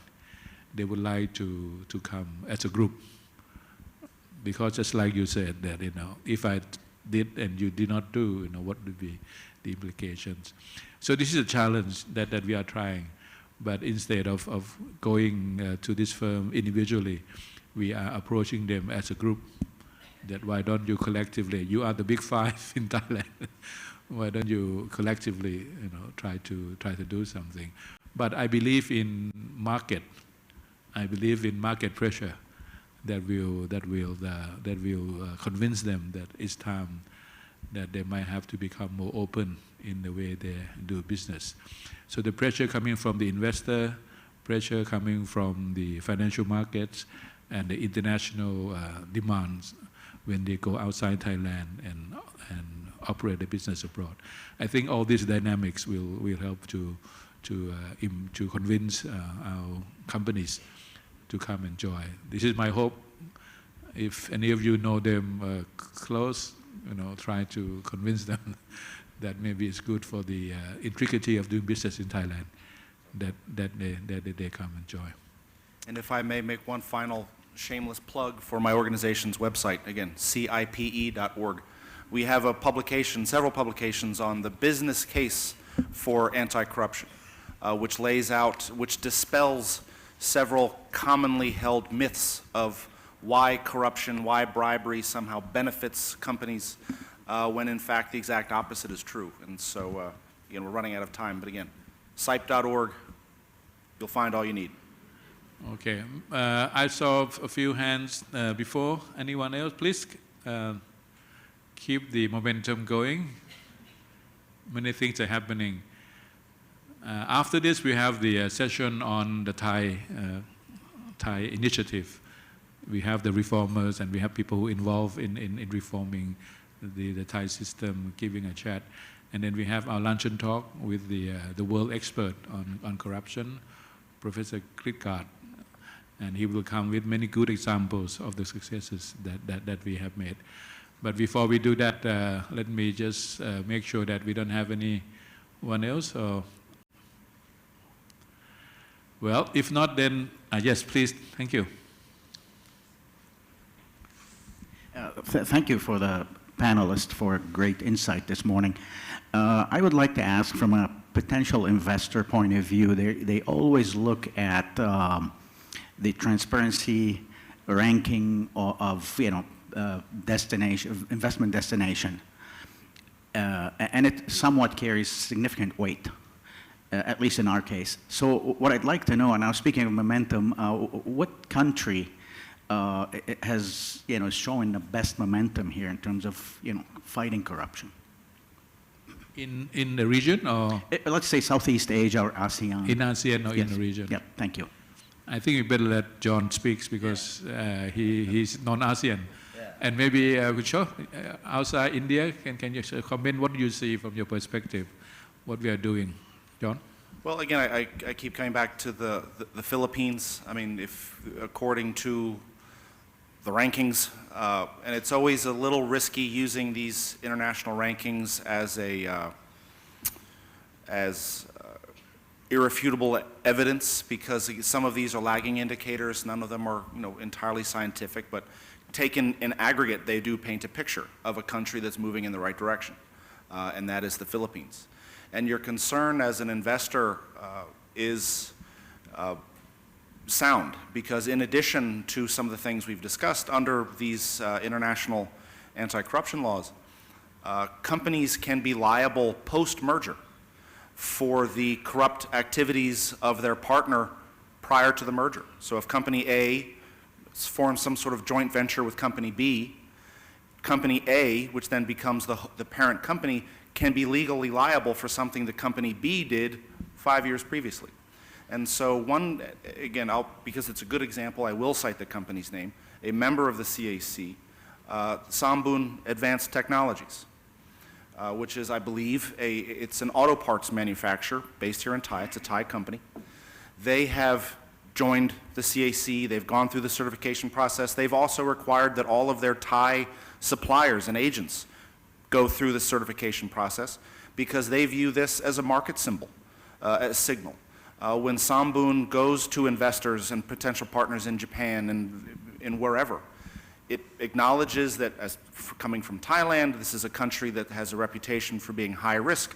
Look at the steps we as a company have taken to proactively mitigate corruption risks, sending a signal that we are a safe investment. We as a company are a safe partner. And so your concern over, as an investor, with corruption risks on the part of domestic partners is a valid concern. Okay. Thank you. We have a few more minutes left. Just one quick last words. What is the thing that you are working on now, and what is your wish list for Asia in the sense of fighting corruption? I'm working with IICD, Indonesian Institute for Corporate Directorship, and also Indonesian Institute for Corporate Governance, as well as independent, was a chair of independent team for bureaucratic reforms. It's a very huge program. I think I failed to do my best in this regard because the public services are not yet improved significantly. And I also, quote unquote, a champion on the Extractive Industry Transparency Initiative. This initiative comes from Transparency International activist Peter Eigen, and I think Indonesia is the second country after Timor-Leste applying this as a compliant country now. And I'm not trying to oppose what John is saying, but Indonesia is the third largest democratic country after US and India, so the largest market as well for investors. Thank you. Thank you so much. Joe, what are you working on, and what are your wish list? Presently, we are working on various tools to promote transparency in private sector in India, and of course, our different projects where we go to grassroots level, where we engage with the local population, teach them on right to information and right to services. Regarding which, one of the which I have been always talking in Transparency International meeting is greater collaboration between the countries. I mean, that is missing. If you compare with the European countries, I mean, we are nowhere. So more collaboration within the South Asian countries, especially on issues related to corruption. Thanks so much. John, we know what you're doing. You have been telling us what's your current project, but what do you hope to see going forward? Well, I mean, in addition to the work supporting the CAC program here, the corporate governance and public governance work that CIPE is doing in the Philippines, CIPE also has cutting-edge anti-corruption programs in Cambodia, again, focused on collective action, as well as around the world. What I'd love to see is more countries able to make progress in the effort to improve governance in a comprehensive way, such as what we're seeing in the Philippines. The pieces are there in a country like Indonesia and in Thailand. Because again, corruption isn't necessarily a problem in and of itself. It's a symptom of underlying governance failures. And the goal is to improve both the quality of public administration and also to make public governance more democratic. And as a byproduct of that, corruption would be addressed. Thank you so much. So I think we have run out of time a little bit. As you can see that everybody is working on something to help fight corruption. We see a lot of efforts are being made. And throughout this conference, we'll see more and more examples. But just for this morning, I think it has been a useful morning in terms of learning from each other. And I would like to, again, thank our three panelists for coming all the way from your country to join us and give us the insight of what's happening and what we should do. So let me invite everybody to give our panelists a big hand for their efforts.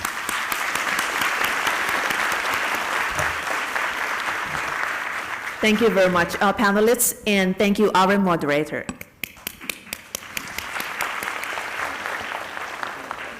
Ladies and gentlemen, let's have a short break, around 15 minutes. The next session going to start around 10:45. ช่วงนี้นะคะเรียนเชิญทุกท่านให้เกียรติพักรับ coffee break ด้านนอกนะคะ15 นาทีค่ะหัวข้อถัดไปนะคะจะเริ่มต้นในเวลาประมาณ 10:45 นาทีช่วงนี้เรียนเชิญทุกท่านตามอัธยาศัยค่ะ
ครั้งหนึ่งนะคะ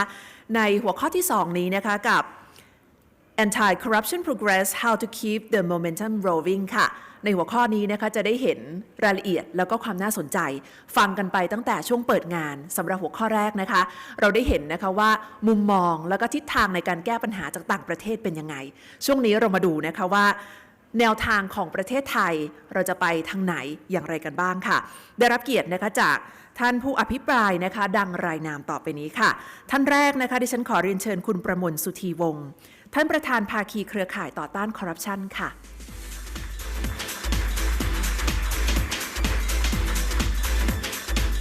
คุณระพีสุจริตกุลท่านเลขาธิการสำนักงานคณะกรรมการกำกับหลักทรัพย์และตลาดหลักทรัพย์ดร.เดือนเด่นนิคมบริรักษ์ท่านผู้อำนวยการวิจัยด้านการบริหารจัดการระบบเศรษฐกิจสถาบันวิจัยเพื่อการพัฒนาประเทศไทย TDRI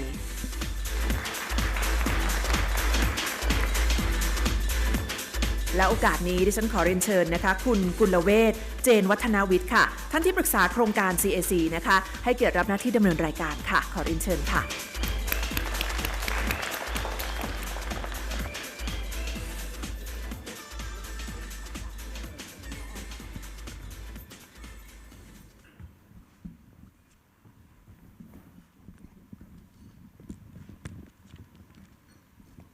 สวัสดีครับ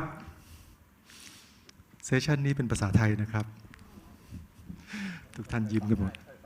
ค่อยฟังง่ายแล้วก็เราก็สบายๆกันนะครับเซสชันนี้คือ how to keep the momentum rolling นะครับเราก็จะมาฟังจากทั้ง3ท่านนะครับไม่ว่าจะเป็นทางอาจารย์เด่นๆนะครับที่มาจากเรียกว่ามิติของนักวิชาการก็แล้วกันนะครับแล้วก็คุณประมวลนะครับในมิติของเอกชนนะครับแล้วก็ของประชาชนด้วยเพราะว่าท่านก็เป็นประธานใน ACT Act นะครับแล้วก็คุณระพีสุจริตกุลนะครับในมิติของ regulator แล้วก็ซุปเปอร์บอร์ดด้วยนะครับจะได้มาฟังว่ารัฐวิสาหกิจเนี่ยมีแนวทางยังไงนะครับในการต่อต้านคอร์รัปชันในอนาคตนะครับก่อนที่จะไปถึงการพูดคุยกันอย่างสบายๆเนี่ยผมขออนุญาตเท้าความก่อนนะครับว่าเซสชันตะกี้มีการพูดอะไรกันไปบ้างนะครับก็คือว่าทางคุณจอห์นมอร์เรลเนี่ยก็ได้มาพูดนะครับว่าตอนนี้เนี่ยไอ้โลกาภิวัตน์นี่มันมาแล้วนะครับแล้วไอ้โลกาภิวัตน์ที่มันมาเนี่ยมันมาพร้อมกับ FCPA นะครับแล้วก็มาพร้อมกับ UK Bribery Act นะครับซึ่งหมายความว่าอะไรสำหรับบริษัทไทยเนี่ยถ้าไปมีการค้าขายนะครับแล้วก็ไปมี operation อยู่ที่อเมริกาเนี่ยก็ต้องอยู่ใต้ FCPA ด้วยนะครับหรือเป็นบริษัทไทยที่ไปใช้บริการกับธนาคารของอังกฤษเนี่ยก็จะต้องไปอยู่ใต้ UK Bribery นะครับเพราะฉะนั้นมันมาใกล้ตัวกว่าที่เราคิดนะครับคุณจอห์นมอร์เรลก็พูดอีกนะครับว่าจริงๆแล้วคำว่า corruption นี่มันเป็น the broader issue of governance นะครับซึ่งมันพ้องกับprofessor คริสการ์ดเมื่อวานเนี่ย professor คริสการ์ดนี่มาทำเวิร์กช็อปให้กับเราแล้วเดี๋ยวท่านก็จะได้ฟัง professor คริสการ์ดเนี่ยในช่วงเที่ยงด้วย professor คริสการ์ดนี่บอกว่าจริงๆแล้วคำตอบสุดท้ายเนี่ยมันไม่ใช่เรื่องของต่อต้านคอร์รัปชันอย่างเดียวต่อต้านคอร์รัปชันเป็นพาร์ทของ governance ซึ่ง governance เนี่ยมันมี correlation หรือมันมีความสัมพันธ์อย่างมากกับขีดความสามารถในการแข่งขันอย่างยั่งยืนนะครับตรงนี้แหละครับเป็นจุดสำคัญนะครับเรามาต่อต้านคอร์รัปชันเนี่ยก็เพื่อเพิ่มขีดความสามารถทางการแข่งขันอย่างยั่งยืนด้วยนะครับคราวนี้ต่อมาเนี่ยคุณอาชูโตชนะครับจากอินเดียจำได้ไหมครับว่าอินเดียเนี่ย CPI อะไรนะ Corruption Perception Index เนี่ยให้อินเดียเท่าไหร่ ranking เท่ากับประเทศไทยนะครับ85นะครับอินเดียเนี่ยเราก็เลยได้พบว่าไอ้ Anti-Corruption Act เนี่ยเขาก็ยังไม่ได้ออกมานะครับแสดงว่าเขาก็ยังอยู่ข้างหลังประเทศไทยในจุดนั้นเรื่องของ implementation เนี่ยก็ยังค่อนข้างที่จะไม่สมบูรณ์เท่าไหร่นะครับแต่ว่าอินเดียเนี่ยไอ้สิ่งที่เขาค่อนข้าง advance ก็คือเรื่อง IP Integrity Pact นะครับ เขาใช้ข้าราชการที่เป็นเกษียณเนี่ยมาช่วยในการเป็น observer นะครับก็เป็นสิ่งที่เราเรียนรู้ได้นะครับต่อมาคุณแอรี่นะครับจากอินโดนีเซีย CPI อยู่ที่เท่าไหร่ใครทราบบ้าง Corruption Perception Index 107นะครับ107ในขณะที่เมืองไทยเนี่ย85ซึ่งน่าสนใจนะครับอินโดนีเซียนี่บอกว่าภาคเอกชนเนี่ยเมื่อ6ปีที่แล้วเนี่ยยังค่อนข้างแข็งขันทางด้าน Good Governance ทางด้านต่อต้าน Corruption แต่ช่วงหลังพวก Conglomerate ใหญ่ๆเนี่ยกลับมามีปัญหาเรื่อง Conflict of Interest เพราะมาเล่นการเมืองนะครับก็น่าสนใจดีนะครับเพราะฉะนั้นวันนี้เนี่ยก็เลยอยากที่จะฟังจากทั้ง3ท่านเนี่ยไม่รู้ผมจะแอบดีใจไปเองหรือเปล่าว่าเมืองไทยเนี่ยมีการพัฒนาหรือมีโมเมนตัมทางด้านต่อต้านคอร์รัปชันอย่างแรกก็คือ CPI ของเราเนี่ยก็มีการพัฒนาจาก102นะครับในปี 2013เนี่ยปีที่แล้วเนี่ยก็ได้อันดับที่85นะครับเรามีการออกกฎหมายแล้วก็ปรับปรุงกฎหมายหลายๆตัวนะครับอย่างเช่นกฎหมายพรบอำนวยความสะดวกนะครับแล้วก็พรบปปชที่เอาผิดกับผู้ให้ด้วยนะครับเรามีการนำข้อตกลงทางคุณธรรมนะครับ Integrity Pact เนี่ยมาใช้ภาคประชาชนเนี่ยก็ค่อนข้างแอคทีฟขึ้นนะครับมีเรื่องของวันต่อต้านคอร์รัปชันแล้วก็ธีมที่ผ่านมาเนี่ยครั้งที่ผ่านมาคือ Active Citizen นะครับทางภาคเอกชนเองเนี่ยก็มีบริษัทที่มาประกาศเจตนารมณ์กับทาง CAC เนี่ย521 บริษัทแล้วก็มีบริษัทมารับรองเนี่ย122 บริษัทแถมตอนนี้นะครับมีเทรนด์ใหม่คือบริษัทที่รับรองแล้วเนี่ยขอให้คู่ค้าที่ยังไม่รับรองเนี่ยเข้ามาประกาศเจตนารมณ์และรับรองในอนาคตด้วยนะครับเพราะฉะนั้นตรงนี้เนี่ยผมขออนุญาตมาที่ทั้ง3ท่านนะครับโดยที่อาจจะเริ่มที่อาจารย์เด่นๆในฐานะที่มองในภาพรวมก่อนว่าเป็นไงครับ1 ปีที่ผ่านมาเนี่ยรู้สึกว่าโมเมนตัมมันมาหรือยังการพัฒนาของการต่อต้านคอร์รัปชันในเมืองไทยเนี่ยดีใจไหมหรือว่าพอใจไหมครับเชิญครับอาจารย์ครับ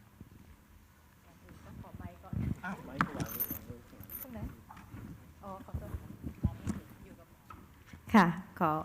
ขอบคุณค่ะอาจารย์กุลเวชค่ะขอกราบสวัสดีทุกท่านนะคะเห็นว่าที่ผ่านมาเป็นอย่างไรนะคะดิฉันขอข้อมูล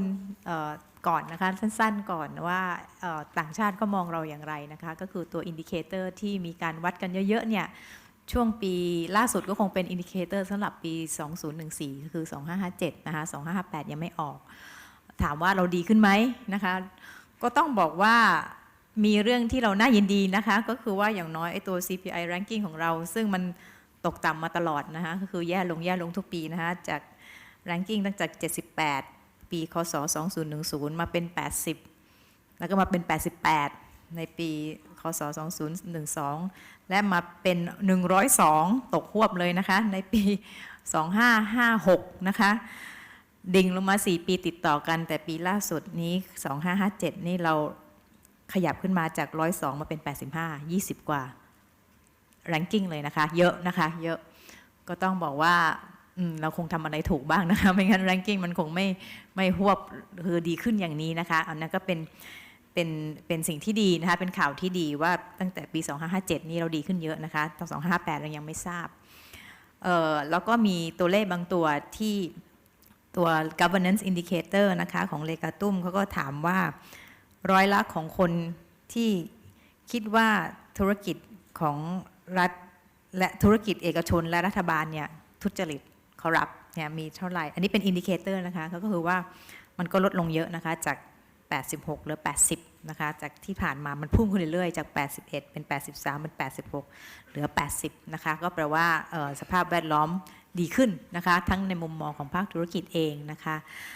แต่อย่างไรก็ตามถึงแม้เราจะเห็นว่าภาพรวมดีขึ้นแต่ต้องบอกว่าปัญหาการทุจริตคอร์รัปชันในประเทศยังเป็นปัญหาที่ใหญ่ที่สุดในมุมมองของภาคธุรกิจนะคะเพราะว่ามีการเซอร์เวย์ทุกปีว่า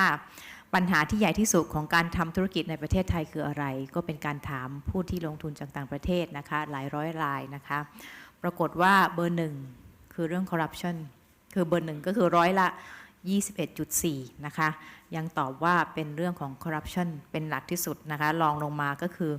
เรื่องของความไม่มั่นคงของทางการเมืองนะคะแล้วก็ต่อมาก็คือเรื่องของประสิทธิภาพของภาคราชการงั้น3ตัวนี้เป็นตัวหลักนะคะเรื่องคอร์รัปชันเรื่องของความไม่มั่นคง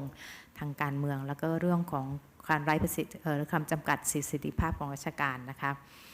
อันนี้ก็ให้เห็นภาพรวมว่าเราดีขึ้นแต่ยังมีปัญหานะคะถ้าเผื่อถามว่าปีที่ผ่านมาเนี่ยดิฉันรู้สึกยังไงนะคะก็ต้องบอกว่าถ้าเผื่อให้ดิฉันคิดว่ารัฐบาลนี้มีเรียกว่ามีความตั้งใจที่จะแก้ปัญหาคอร์รัปชันนะคะมีความตั้งใจจริงนะคะทำไมดิฉันพูดอย่างนั้นก็เพราะว่าถ้าเผื่อไปดูมีการออกกฎหมายหลายฉบับที่ว่าดองอยู่นานนะคะแล้วก็ออกกฎหมายหลายฉบับที่เกี่ยวกับการสร้างธรรมาภิบาลตัวอย่างนะคะขอยกตัวอย่างที่1ก็คือเรื่องพรบการอำนวยความสะดวกการพิจารณาอนุญาตทางราชการพ.ศ. 2558อันนี้เมื่อกี้มีการกล่าวถึงแล้วทำไมดิฉันคิดว่ากฎหมายนี้สำคัญเพราะกฎหมายนี้ดิฉันคิดว่าเป็นฉบับแรกที่เป็นการที่เรียกว่าให้หน่วยงานราชการต้องรับผิดชอบที่เรียกว่า accountability ของหน่วยงานราชการนะคะเพราะว่ากฎหมายเราไปส่วนมากเวลาเราออกมาเราจะให้อำนาจกับหน่วยงานราชการแต่เราไม่ได้เคยบอกว่าถ้าเผื่อเขาไม่ทำตามอำนาจหน้าที่หรือภารกิจและอะไรเกิดขึ้นกับเขาแต่บทลงโทษเวลาท่านไปอ่านกฎหมายไทยท่านจะพบว่าบทลงโทษมีแต่คนที่ไม่ทำตามที่ราชการสั่งแต่ถ้าบทราชการไม่ทำตามเองเนี่ยเขาได้รับบทลงโทษอะไรแทบจะไม่ค่อยมีเลยนะคะอันนี้ฉันคิดว่าเป็นกฎหมายฉบับแรกที่บอกว่าหน่วยงานราชการต้องรับผิดชอบกับภาระหน้าที่ที่ได้รับมอบหมายและถ้าท่านไม่ทำตามท่านจะมีผลกระทบอย่างไรฉันคิดว่าอันนี้ก็เป็นอะไรที่ดีมากที่ออกมานะคะแต่มันมีข้อจำกัดที่จะกล่าวถึงอีกอันนึงที่กฎหมายที่ออกมาหลายๆท่านอาจจะยังไม่ทราบนะคะซึ่งดิฉันก็งงเหมือนกันว่ามันโผล่มาได้ยังไงก็คือพระราชกฤษฎีกาการทบทวนความเหมาะสมของกฎหมายพ.ศ. 2558ตรงนี้เพิ่งออกมานะคะทุกคนก็งงว่าออกมาได้อย่างไรจริงๆแล้วกฎหมายฉบับนี้ในต่างประเทศเขาเรียกว่า regulatory guillotineก็คือการที่เอากฎหมายทั้งหมดเนี่ยมาพิจารณาหมดเลยนะคะกี่ฉบับแล้วดูว่ากฎหมายฉบับไหนที่มันสร้างปัญหาให้กับธุรกิจสร้างปัญหาให้กับสังคมนะคะแล้วก็โละมันหมดเรียกว่ากระบวนการในการโละกฎหมายนะคะเพื่อที่จะไม่ให้มีกฎหมายที่เป็นแหล่งที่จะสร้างปัญหาไม่ว่าจะเรื่องของการรับสินบนหรือของทุจริตคอร์รัปชันประเทศที่อย่างเช่นเกาหลีใต้อย่างเช่นเวียดนามเขาทำอย่างนี้มาแล้วค่ะเขาโละกฎหมายเกาหลีใต้นี่โละกฎหมายจาก 9,000 ฉบับเหลือแค่ 5,000 ฉบับรวดเดียวเลยนะคะเขาทำไปใน2 ปีเขาโละกฎหมายที่เรียกว่าไม่เป็นกฎหมายที่สร้างปัญหาให้นะคะเวียดนามก็โละไป 2,000 กว่าฉบับตัวนี้ประเทศไทยก็มีกฎหมายที่บอกว่าเราจะมีการโละบ้างนะคะซึ่งคิดว่าอันนี้ที่ดีนอกจากนั้นก็ยังมีกฎหมายอีกเยอะที่จะสะท้อนให้เห็นว่าความพยายามในการสร้างธรรมาภิบาลในภาครัฐเองก็คือเรื่องของการโฆษณาประชาสัมพันธ์ของภาครัฐเพราะว่าที่ผ่านมาเนี่ยรัฐบาลใช้เงินในการโฆษณาตนเองมากเลยนะคะไม่ว่าจะรูปนายกนะคะใช้เงินประชาชนทั้งนั้นแหละค่ะแล้วก็เราไปดูการจัดซื้อจัดจ้างที่มันช่องโหว่มากที่สุดก็คือโฆษณาจัดอีเวนต์ตรวจสอบทีไรก็ไม่ค่อยผิดนะคะแล้ววัดผลก็ไม่ค่อยได้ดังนั้นตรงนี้ก็เป็นกฎหมายที่จะมาช่วยการควบคุมการใช้จ่ายของภาครัฐไม่ใช่ให้ใช้งบประมาณที่มันล่วไหลหรือใช้งบประมาณในการที่จะไปโปรโมตตัวเองนะคะไม่ใช่เพื่อผลประโยชน์ของสาธารณะเรื่องของ conflict interest ก็มีร่างที่จะอยู่ในสนช.นะคะมีเรื่องของการจ่ายเงินรางวัลให้ผู้แจ้งเบาะแสการจัดตั้งศาลทุจริตดังนั้นจะเห็นได้ว่ามีกฎหมายอีกเยอะเลยนะคะแก้ไขพรบข้อมูลข่าวสารก็มีนะคะให้มีเขี้ยวมีเล็บบ้างนะคะตัวนี้ก็ยังมีอีกนะคะแล้วก็ดังนั้นที่เห็นว่าไอ้กฎหมายที่มันออกมาหรือร่างกฎหมายที่ค้างอยู่มีการผลักดันแสดงให้เห็นว่ามีความเจตนาที่จะสร้างระบบและกลไกในการตรวจสอบธรรมาภิบาลที่ดีค่ะก็ฟังดูน่าชื่นใจนะครับต้องโปรดติดตามชมตอนต่อไปจะมีกฎหมายเยอะแยะกฎหมายเรียกว่าอะไรเดียกิโยตินregulatory กิโยตินเหมือนกับสังคายนากฎหมายเก่าๆใช่ไหมครับคราวนี้ขออนุญาตมาที่คุณประมวลนะครับคุณประมวลดู1 ปีที่ผ่านมาเรามีโมเมนตัมจริงหรือเปล่าครับแล้วก็ถ้ามีนี่มันเป็นเพราะว่าอะไรครับอยากจะเรียนที่ประชุมว่าอย่างนี้นะครับคือในความจริงไม่ใช่1 ปีที่ผ่านมาหลายปีที่ผ่านมาเนี่ยทางภาคเอกชนก็ได้มีความพยายามที่จะผลักดันให้มีการรณรงค์เรื่องการต่อต้านคอร์รัปชันแ แล้วก็พยายามผลักดันให้รัฐเนี่ยตอบสนองนะครับองค์กรต่อต้านคอร์รัปชันที่ผมเชื่อว่าหลายท่านคงพอรู้จักแล้วก็ทาง IOD ก็เป็นสมาชิกอยู่ด้วยเนี่ยมีเครือข่ายถึง50องค์กรด้วยกันนะผมคิดว่าความพยายามของเราเริ่มเห็นผลเมื่อตอนที่มีการเปลี่ยนแปลงการปกครองโดยที่เมื่อ22พฤษภาคมในปี57ที่ผ่านมาเนี่ยนะฮะรัฐบาลใหม่ที่เข้ามาเนี่ยได้ประกาศชัดเจนว่าเรื่องทุจริตคอร์รัปชันเนี่ยเป็นเรื่องที่เป็นหัวใจสำคัญต้องแก้ไขนะครับ2-3เรื่องที่ภาครัฐทำแล้วเป็นการแสดงให้เห็นถึงว่ามีเจตนาที่ทำในเรื่องนี้จริงจังนะฮะแต่งตั้งซูเปอร์บอร์ดที่คุณระพีเป็นกรรมการอยู่ที่จะดำเนินการเกี่ยวเรื่องธรรมาภิบาลของรัฐวิสาหกิจโดยเฉพาะนะแต่งตั้งคณะกรรมการต่อต้านทุจริตแห่งชาติที่เป็นเรื่องของการที่จะดูในเรื่องภาพรวมทั้งหมดทั้ง2คณะนี้ท่านนายกเป็นประธานนะฮะผมเป็นคณะกรรมการอยู่ในต่อต้านคอร์รัปชันแห่งชาติ2-3เรื่องที่ได้เกิดขึ้นแล้วผมคิดว่ามันมีสาระสำคัญคือนอกจากกฎหมายที่ดร.เด่นพูดไปแล้วเนี่ยนะฮะมันมีเรื่องของการแสดงออกทางภาครัฐที่เห็นชัดเจนว่าเอาจริงนะฮะการติดตามดำเนินคดีที่เราเร่งรัดมาอยู่นานเนี่ยท่านจะเห็นว่าระยะนี้เริ่มมีการตัดสินออกมามากขึ้นนะฮะปปช.เร่งรัดที่จะสรุปสำนวนต่างๆให้มีความรวดเร็วมากขึ้นอันนี้เป็นเรื่องของการที่แสดงให้เห็นว่าถ้าคุณจะรณรงค์เรื่องต่อต้านคอร์รัปชันจริงจังเนี่ยสิ่งแรกที่ต้องทำก็คือว่าต้องแสดงให้เห็นว่าคนที่ทำผิดต้องถูกลงโทษนะครับเรื่องที่2ที่ผมคิดว่าเขาทำและเห็นชัดเจนอีกอย่างก็คือว่าในข้าราชการที่มัวหมองหรือว่ามี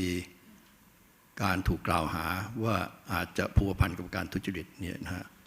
ได้มีการโยกย้ายออกจากตำแหน่งที่รับผิดชอบอยู่100 กว่าตำแหน่งนะฮะอันนี้ไม่ใช่เรื่องเล็กนะฮะเพราะว่าถ้าคุณรู้ระบบราชการจะรู้ว่าในปกติเนี่ยย้ายไม่ได้นะเพราะว่าข้าราชการทุกคนเนี่ยถ้าคุณจะย้ายได้เนี่ยต้องมีสิ้นสุดในเรื่องของการพิจารณาแต่ที่เราได้เห็นว่ารัฐบาลใช้อำนาจมาตรา 44 ในการดำเนินการที่จะโยกย้ายข้าราชการที่มีอำนาจหน้าที่ออกจากตำแหน่งเนี่ย100 กว่าตำแหน่งนะเพื่อที่จะเปิดทางให้เห็นว่า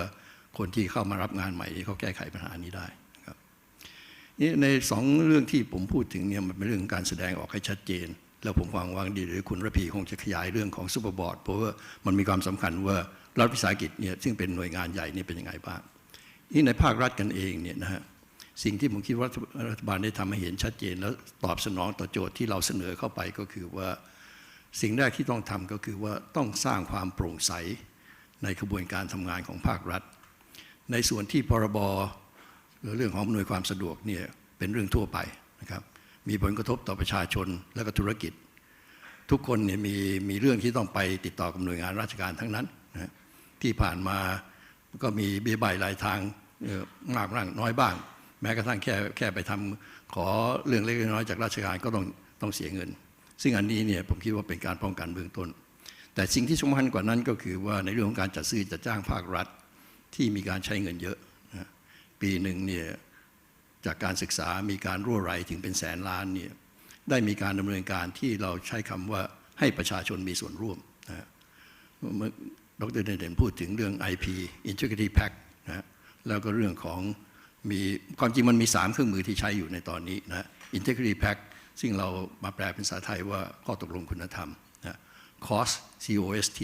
ซึ่งเป็นเรื่องของการที่จะเข้าไปมีส่วนร่วมในเรื่องของการก่อสร้างเช่นโครงการที่สุวรรณภูมิเฟส 2แล้วก็เรื่อง EITI ที่เดี๋ยวผมคาดว่าคงจะมีการพูดถึงว่าในการที่จะเอาทรัพยากรของชาติมาใช้เนี่ยต้องมีกระบวนการยังไงทั้ง3เครื่องมือเนี่ยมันเป็นเครื่องมือที่เราได้ผลักดันมาว่าต้องให้ประชาชนเข้าไปมีส่วนรับรู้ในงานของรัฐเพื่อสร้างความโปร่งใสหลักการก็ง่ายๆครับคือถ้าเผื่อว่าทุกอย่างที่ทำเนี่ยมันเปิดเผยมีตัวเลขออกมาให้ทุกคนรับรู้ว่าคุณกำลังทำอะไรอยู่เนี่ยมันก็จะทำให้การทุจริตยากขึ้นแล้วก็กระบวนการอันนี้ไม่ใช่ทำเฉพาะแค่นี้นะฮะเพราะว่าพรบเรื่องการจัดซื้อจัดจ้างในขณะนี้ไม่ใช่เป็นพระราชบัญญัติเป็นระเบียบนี่ถ้าเผื่อรัฐบาลใหม่มาไม่อยากจะทำเนี่ยเขาก็เปลี่ยนได้ง่ายๆเรากำลังทำจะให้เป็นพระราชบัญญัติขณะนี้อยู่ที่ไปถึงอยู่ที่สภานิติบัญญัติแล้วในพระราชบัญญัติฉบับนี้เนี่ยนอกจากกระบวนการหลายอย่างที่เราปรับปรุงแล้วเนี่ยส่วนหนึ่งก็คือว่ามีข้อกำหนดชัดเจนว่า ในอนาคตโครงการขนาดใหญ่จะต้องมีกระบวนการที่ให้มีส่วนร่วมประชาชนเข้าไปมีส่วนร่วมและรับรู้แล้วถ้าเผื่อว่ามีอะไรผิดปกติเนี่ยก็รายงานได้ครับอันนี้เป็นตัวอย่างที่ให้เห็นว่ามีการดำเนินการจริงจังในเรื่องนี้แล้วผมเชื่อว่าโมเมนตัมขนาดนี้ก็คือว่าทางภาครัฐเนี่ยคงจะต้องขับเคลื่อนต่อไปนะผมจะขอพูดถึงเรื่องส่วนที่สภาปฏิรูปทำที่จะเป็นเรื่องต่อเนื่องต่อไปในอนาคตในภาคต่อไปนะแต่ในชั้นนี้เนี่ยการที่มีกระบวนการที่ชัดเจนพรบที่ออกมาหลายเรื่องนอกจากพรบจะซื้อพรบอำนวยความสะดวกมีพรบที่ปปช.เองได้ปรับปรุงไปแล้วตอบรับต่อภาคธุรกิจภายนอกนะฮะเพราะว่านี้เรามีข้อตกลงที่ต้องทำกับต่างประเทศซึ่งอันนี้เนี่ยจะทำให้ความโปร่งใสในระดับต่างชาติได้เกิดขึ้นด้วยก็ผมคิดว่าถ้าเผื่อเราสามารถจะเมนเทนอันนี้นะฮะแล้วถ้าเราสามารถจะผลักดันให้ทั้งรัฐและเอกชนเนี่ยรับรู้ด้วยกันทำงานด้วยกันเนี่ยผมเชื่อว่าปีหนึ่งที่ผ่านมาเนี่ยจะเป็นตัวอย่างที่ดีว่าเราสามารถจะขับเคลื่อนต่อไปข้างหน้าได้แล้วผมหวังอย่างยิ่งว่าเราจะมีหลายมาตรการที่จะทำต่อมาครับขอบคุณครับคุณประมวลครับสรุปแล้วโมเมนตัมมีจริงนะครับตะกี้คุณประมวลก็พูดถึงว่ารัฐบาลจริงจังนะครับแล้วก็มีการโยกย้ายข้าราชการที่ไม่เหมาะสมด้วยที่ทำความมุมมองแล้วก็มีการให้ประชาชนมีส่วนร่วมมากขึ้นนะครับคราวนี้อยากที่จะถามทางคุณระพีในทั้งสองด้านนะครับด้านที่เป็น regulator ของตลาดทุนนะครับแล้วก็ด้านซูเปอร์บอร์ดอย่างที่คุณประมวลได้พูดว่าเป็นไงครับมอง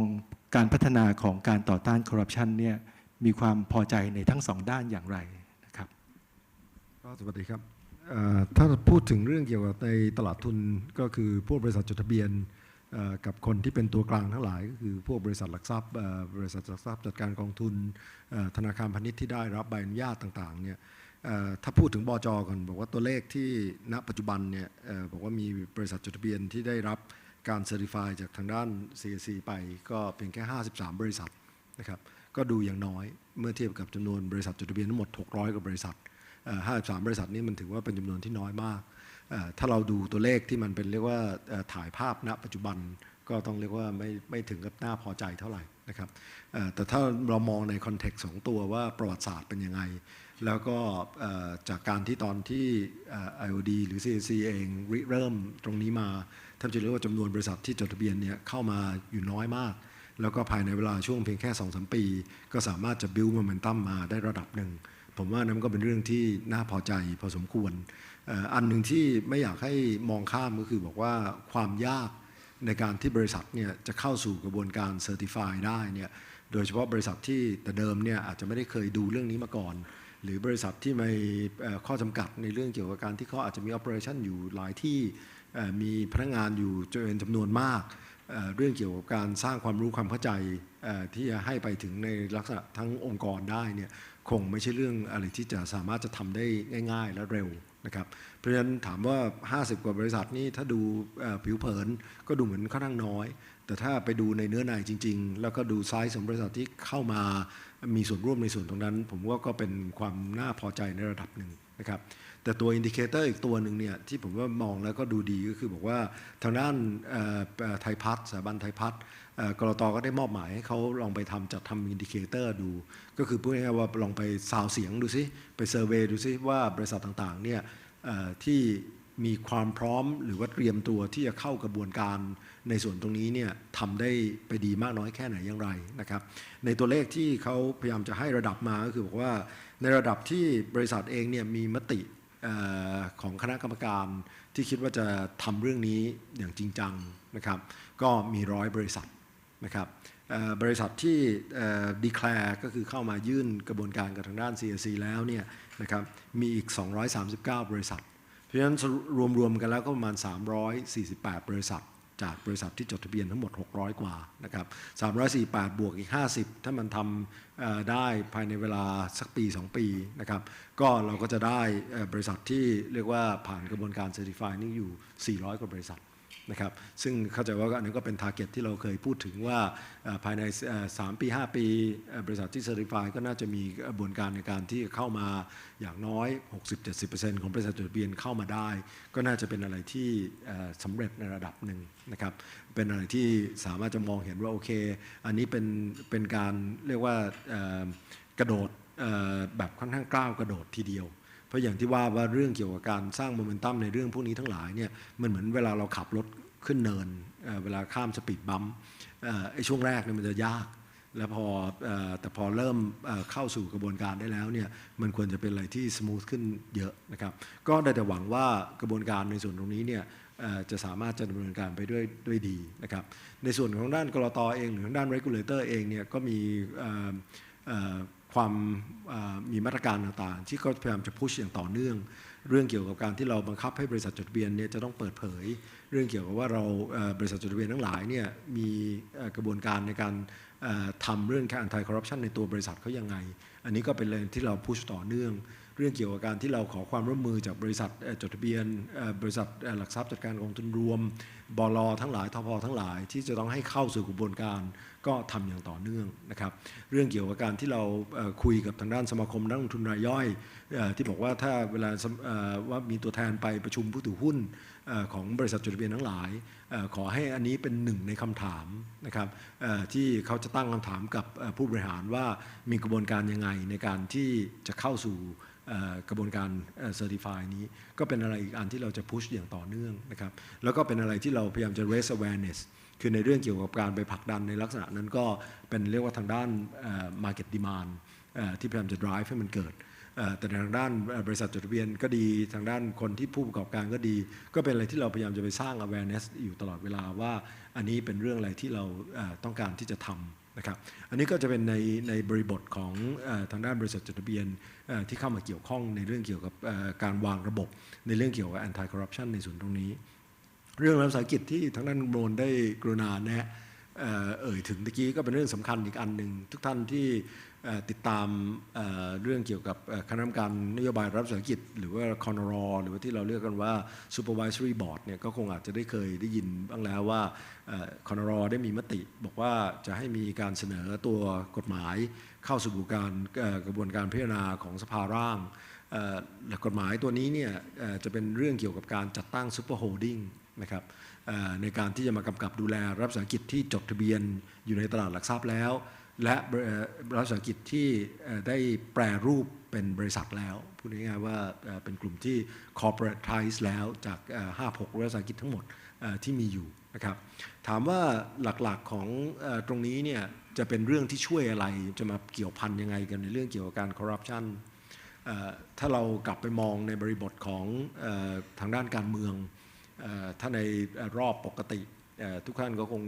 เห็นตามหน้าหนังสือพิมพ์เวลามีการเลือกตั้งแล้วก็มีการจัดตั้งครม.มีการพยายามจะวิ่งกันว่าใครจะเป็นรัฐมนตรีกระทรวงไหนอะไรต่างๆก็จะมีการ identify ขึ้นมาค่อนข้างชัดว่ากระทรวงไหนเป็นกระทรวงเกรด A กระทรวงไหนเป็นกระทรวงเกรด B กระทรวงไหนเป็นกระทรวงเกรด C ใช่ไหมครับแล้วก็จะมีการใส่คนเข้ามาเป็นรัฐมนตรีตามตรงนั้น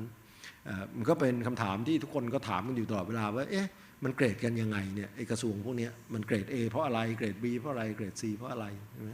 หลายๆคนก็คงจะบอกว่าอ๋อเพราะมันมาจากงบลงทุน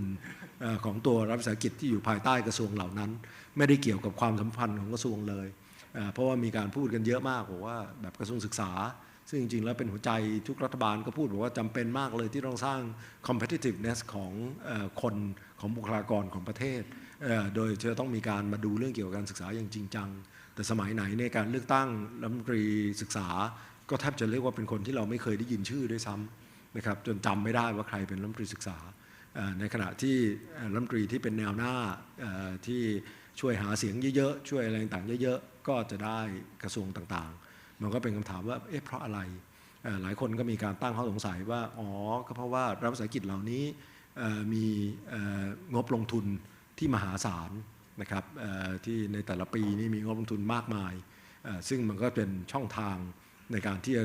ก่อให้เกิดการคอร์รัปชันได้ไม่ว่าจะภาษาชาวบ้านเรียกว่ากินตามน้ำก็คื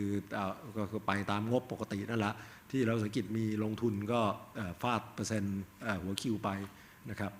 หรือมีการสั่งให้รัฐวิสาหกิจนั้นไปทำโปรเจกต์อะไรก็แล้วแต่ที่จริงๆแล้วรัฐวิสาหกิจไม่ควรจะต้องไปทำนะครับเพื่อที่จะเป็นการโอกาสในการ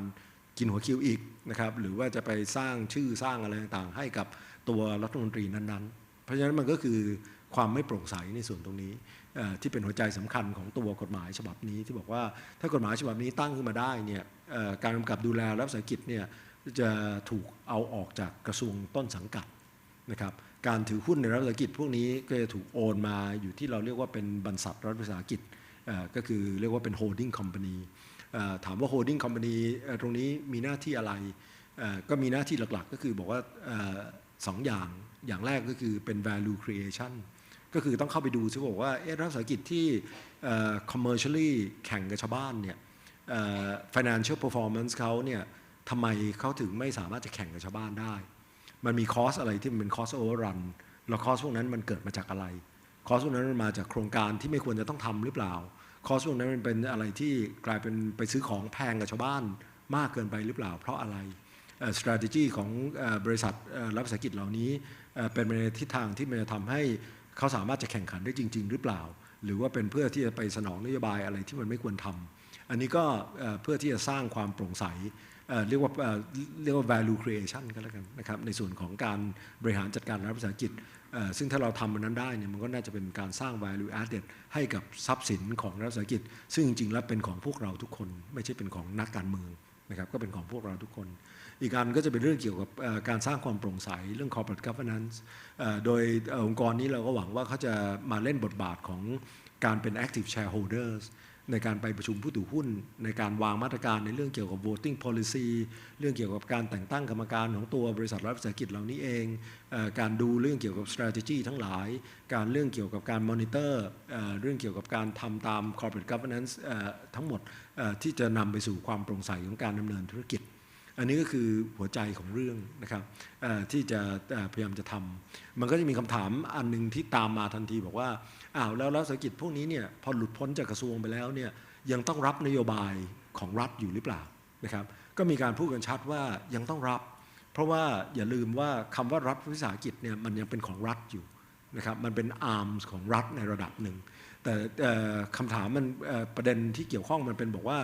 การใช้ให้รัฐวิสาหกิจเหล่านั้นไปทำนโยบายเนี่ยมันทำด้วยความโปร่งใสหรือเปล่าในตัวกฎหมายใหม่ก็มีการพยายามจะสร้างไอ้ตัวเซฟการ์ดตรงนี้ไว้บอกว่าถ้ากระทรวงต่างๆเนี่ยต้องการให้รัฐวิสาหกิจเนี่ยเป็นหัวหอกของการดำเนินกิจกรรมอะไรต่างๆของรัฐก็แล้วแต่เนี่ยนะครับรัฐวิสาหกิจเหล่านั้นเนี่ยจะต้องสามารถจะพูดได้ว่านโยบายเหล่านั้นเนี่ยมันเป็นนโยบายที่ commercially viable หรือเปล่าถ้าไม่ commercially viable นะครับก็ต้องมีการเจรจากันว่าต้นกระทรวงหรือว่าตัวครม.เองเนี่ยจะชดเชยหรือตั้งงบประมาณให้รัฐวิสาหกิจนั้นอย่างไรคือไม่ใช่ควักเงินรัฐวิสาหกิจไปทำก่อนแต่บอกว่าในการที่บอกว่าจะใช้เนี่ยรัฐวิสาหกิจเหล่านี้เนี่ยเนื่องจากต้องไปแข่งขันกับชาวบ้านมีผู้ถือหุ้นซึ่งเป็นจริงๆแล้วเป็นผู้ถือหุ้นรายย่อยที่ไม่ใช่ที่เป็น active investor คนอื่นเนี่ยเขาก็ไม่ควรจะต้องมารับ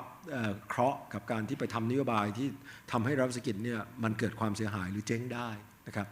เพราะฉะนั้นแต่ถามว่านโยบายของรัฐนี่ทำได้ไหมทำได้แต่ควรจะต้องมีการตั้งงบประมาณชดเชยงบประมาณอาจจะเป็นงบประมาณลักษณะผูกพัน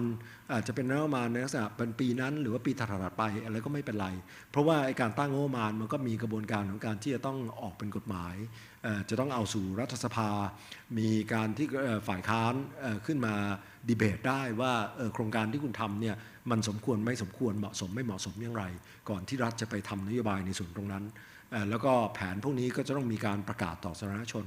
อันนี้ก็คือความหวังนะครับก็ไม่รู้ว่าพอกฎหมายในที่สุดว่าพอมันไปถึงกฤษฎีกาแล้วเนี่ยในที่สุดเนี่ยมันจะหลุดออกมาเป็นหน้าตาอย่างที่คาดหวังไว้หรือเปล่าแต่อันนี้ก็คือความพยายามของตัวคนร.หรือว่าความพยายามของคณะทำงานที่ผลักดันในส่วนกฎหมายในส่วนตรงนี้ที่เราก็คาดว่าถ้าทำได้จริงเนี่ยมันก็เป็นอะไรที่จะชิลรัฐวิสาหกิจจากการจากความเป็นไปได้ที่อาจจะถูกใช้เป็นเครื่องมือในการทำคอร์รัปชันนะครับ ขอบพระคุณครับคุณระพีครับก็ชัดเจนใน2มิตินะครับมิติแรกของตลาดทุนนะครับทางกลต.ก็ผลักดันให้บริษัทที่จดทะเบียนในตลาดหลักทรัพย์เนี่ยเข้ามารับรองนะครับซึ่งตอนนี้ก็ยัง53บริษัทแต่ว่าเชื่อว่าในอีกไม่นานเนี่ยครับก็คงจะเข้ามารับรองได้ประมาณสัก 70-80% ของบริษัทที่จดทะเบียนในตลาดหลักทรัพย์นอกจากนั้นก็ยังมีการให้นักลงทุนรายย่อยเนี่ยเข้ามามีส่วนร่วมในการผลักดันผู้บริหารแล้วก็ประธานของบริษัทเนี่ยในการเข้ามารับรองนะครับส่วนในแง่ของรัฐวิสาหกิจเนี่ยก็ได้มีการจัดตั้งซูเปอร์โฮลดิ้งเพื่อที่จะมาขับเคลื่อนความโปร่งใสนะครับ corporate governance ของตัวบริษัทนะครับของตัวรัฐวิสาหกิจนะครับคราวนี้มาที่คำถามต่อไปแต่ว่าจะเรียนนิดนึงนะครับว่าเรามีเวลาให้ท่านทั้งหลายเนี่ยซักถามได้นะครับประมาณ20 นาทีนะครับเพราะฉะนั้นเนี่ยลองคิดคำถามไว้ก่อนเลยก็ได้นะครับกลับมาที่อาจารย์เด่นๆนะครับว่าอันนี้เราพูดถึงอดีตไปแล้วล่ะว่าอดีตเนี่ยฟังดูโมเมนตัมมันมาแล้วล่ะในอนาคตจากนี้ไปเนี่ยอยากเห็นอะไรเพื่อเป็นการต่อยอดโมเมนตัมพวกนี้ครับก็จากที่เราทั้ง3คนก็ได้พูดมาคิดว่าตรงกันว่ารัฐมี initiation เยอะแยะเต็มไปหมดเลยไม่ว่าจะเรื่องกฎหมายเรื่องของ super holding หรืออะไรก็ตามเยอะแยะไปหมดนะคะทีนี้ดิฉันคิดว่าขั้นตอนต่อไปเนี่ยก็คือเรื่องของการ implementation แล้วล่ะนะคะซึ่งตรงนี้แหละจะยากออกกฎหมายอาจจะไม่ยากนักแต่พอ implementation ทำยังไงให้มัน work เนี่ยดิฉันคิดว่ายากตรงนี้เนี่ยฉันคิดว่ารัฐต้องเข้ามาดูแล้วว่ากฎหมายที่ออกไปนั้นมันบังคับใช้ได้จริงแค่ไหนและติดอะไรฉันคิดว่าทุกอย่างต้องการเงินต้องการคนต้องการระบบและกลไกที่รองรับกฎระเบียบที่ออกมายกตัวอย่างนะคะอย่างเช่นพรบการอำนวยความสะดวกในการพิจารณาอนุญาตเนี่ยออกมาก็มีการกำหนดว่าหน่วยงานราชการจะต้องให้ออกใบอนุญาตหรือดำเนินการภายในกี่วันนี้หลังจากที่เกิดขึ้นหลังจากที่กฎหมายนี้ออกมาก็ปรากฏว่ามันมีปัญหาเยอะมากอย่างที่ทราบกันอยู่ว่าในหน่วยงานราชการบางแห่งรู้สึกจะเป็นเรื่องของการจดสิทธิบัตรขึ้นทะเบียนสิทธิบัตรเนี่ยสมมุติว่าแทนที่จะรับเดิมรับจด20ฉบับพอมีการกำหนดว่าต้องทำเสร็จภายใน4 เดือนก็เลยเหลือแค่วันละ1 หรือ 2 ฉบับก็กลายเป็นว่าสะดวกมากขึ้นหรือเปล่ากลายเป็นสะดวกน้อยลงก็คือเขารับน้อยลงเพราะว่าเขาเกรงว่าเขาจะทำไม่ได้ตามข้อกำหนดนะคะอย.ก็เป็นอีกหน่วยงานอันหนึ่งที่มีปัญหาคืออาหารและยาซึ่งจะต้องขึ้นทะเบียนอาหารนะคะซึ่งก็ลดจำนวนปริมาณของรายการสินค้าที่รับขึ้นทะเบียนเพราะว่าเกรงว่าทำไม่ทันนะคะตรงนี้เนี่ยเราคิดว่ามันก็เลยกลายเป็นว่ากฎหมายออกมาแต่มันไม่ได้อำนวยความสะดวกตามที่ดังคาดเพราะว่าหน่วยงานของรัฐหลายแห่งบางส่วนอาจจะเป็นเรื่องของไม่อยากทำแต่บางส่วนอยากทำแต่ทำไม่ได้เพราะขาดทรัพยากรนะคะขาดบุคลากรดังนั้นฉันคิดว่าตรงนี้คงจะต้องไปดูแล้วว่ามีเกณฑ์แล้วเขาจะทำได้อย่างไรนะคะอย่างเช่นฉันทำกับกรมทรัพย์สินทางปัญญามาทราบว่าประเทศไทยในช่วง20 ปีที่ผ่านมาไม่เคยเพิ่มจำนวนผู้ตรวจสิทธิบัตรเลยท่านไปดูไม่ได้เพิ่มเลยแล้วมันเป็นไปได้ยังไงว่าจำนวนสิทธิบัตรที่โจทย์เนี่ยมันเพิ่มขึ้นปีละกี่ท่านกับคนเท่าเดิมค่ะซึ่งมันอันอย่างเงี้ยเราก็ต้องไปตามต่อนะคะไปแก้ปัญหาต่อหรือในเรื่องของออกกฎหมายมาว่าเราจะโละกฎหมายอย่างเงี้ยค่ะแต่ถ้าเผื่อไปดูกฎหมายดีๆเนี่ยก็จะพบว่ามีปัญหาเพราะว่าบอกว่าให้รัฐมนตรีแต่ละกระทรวงให้เสนอกฎหมายว่าที่ท่านอยากจะโละ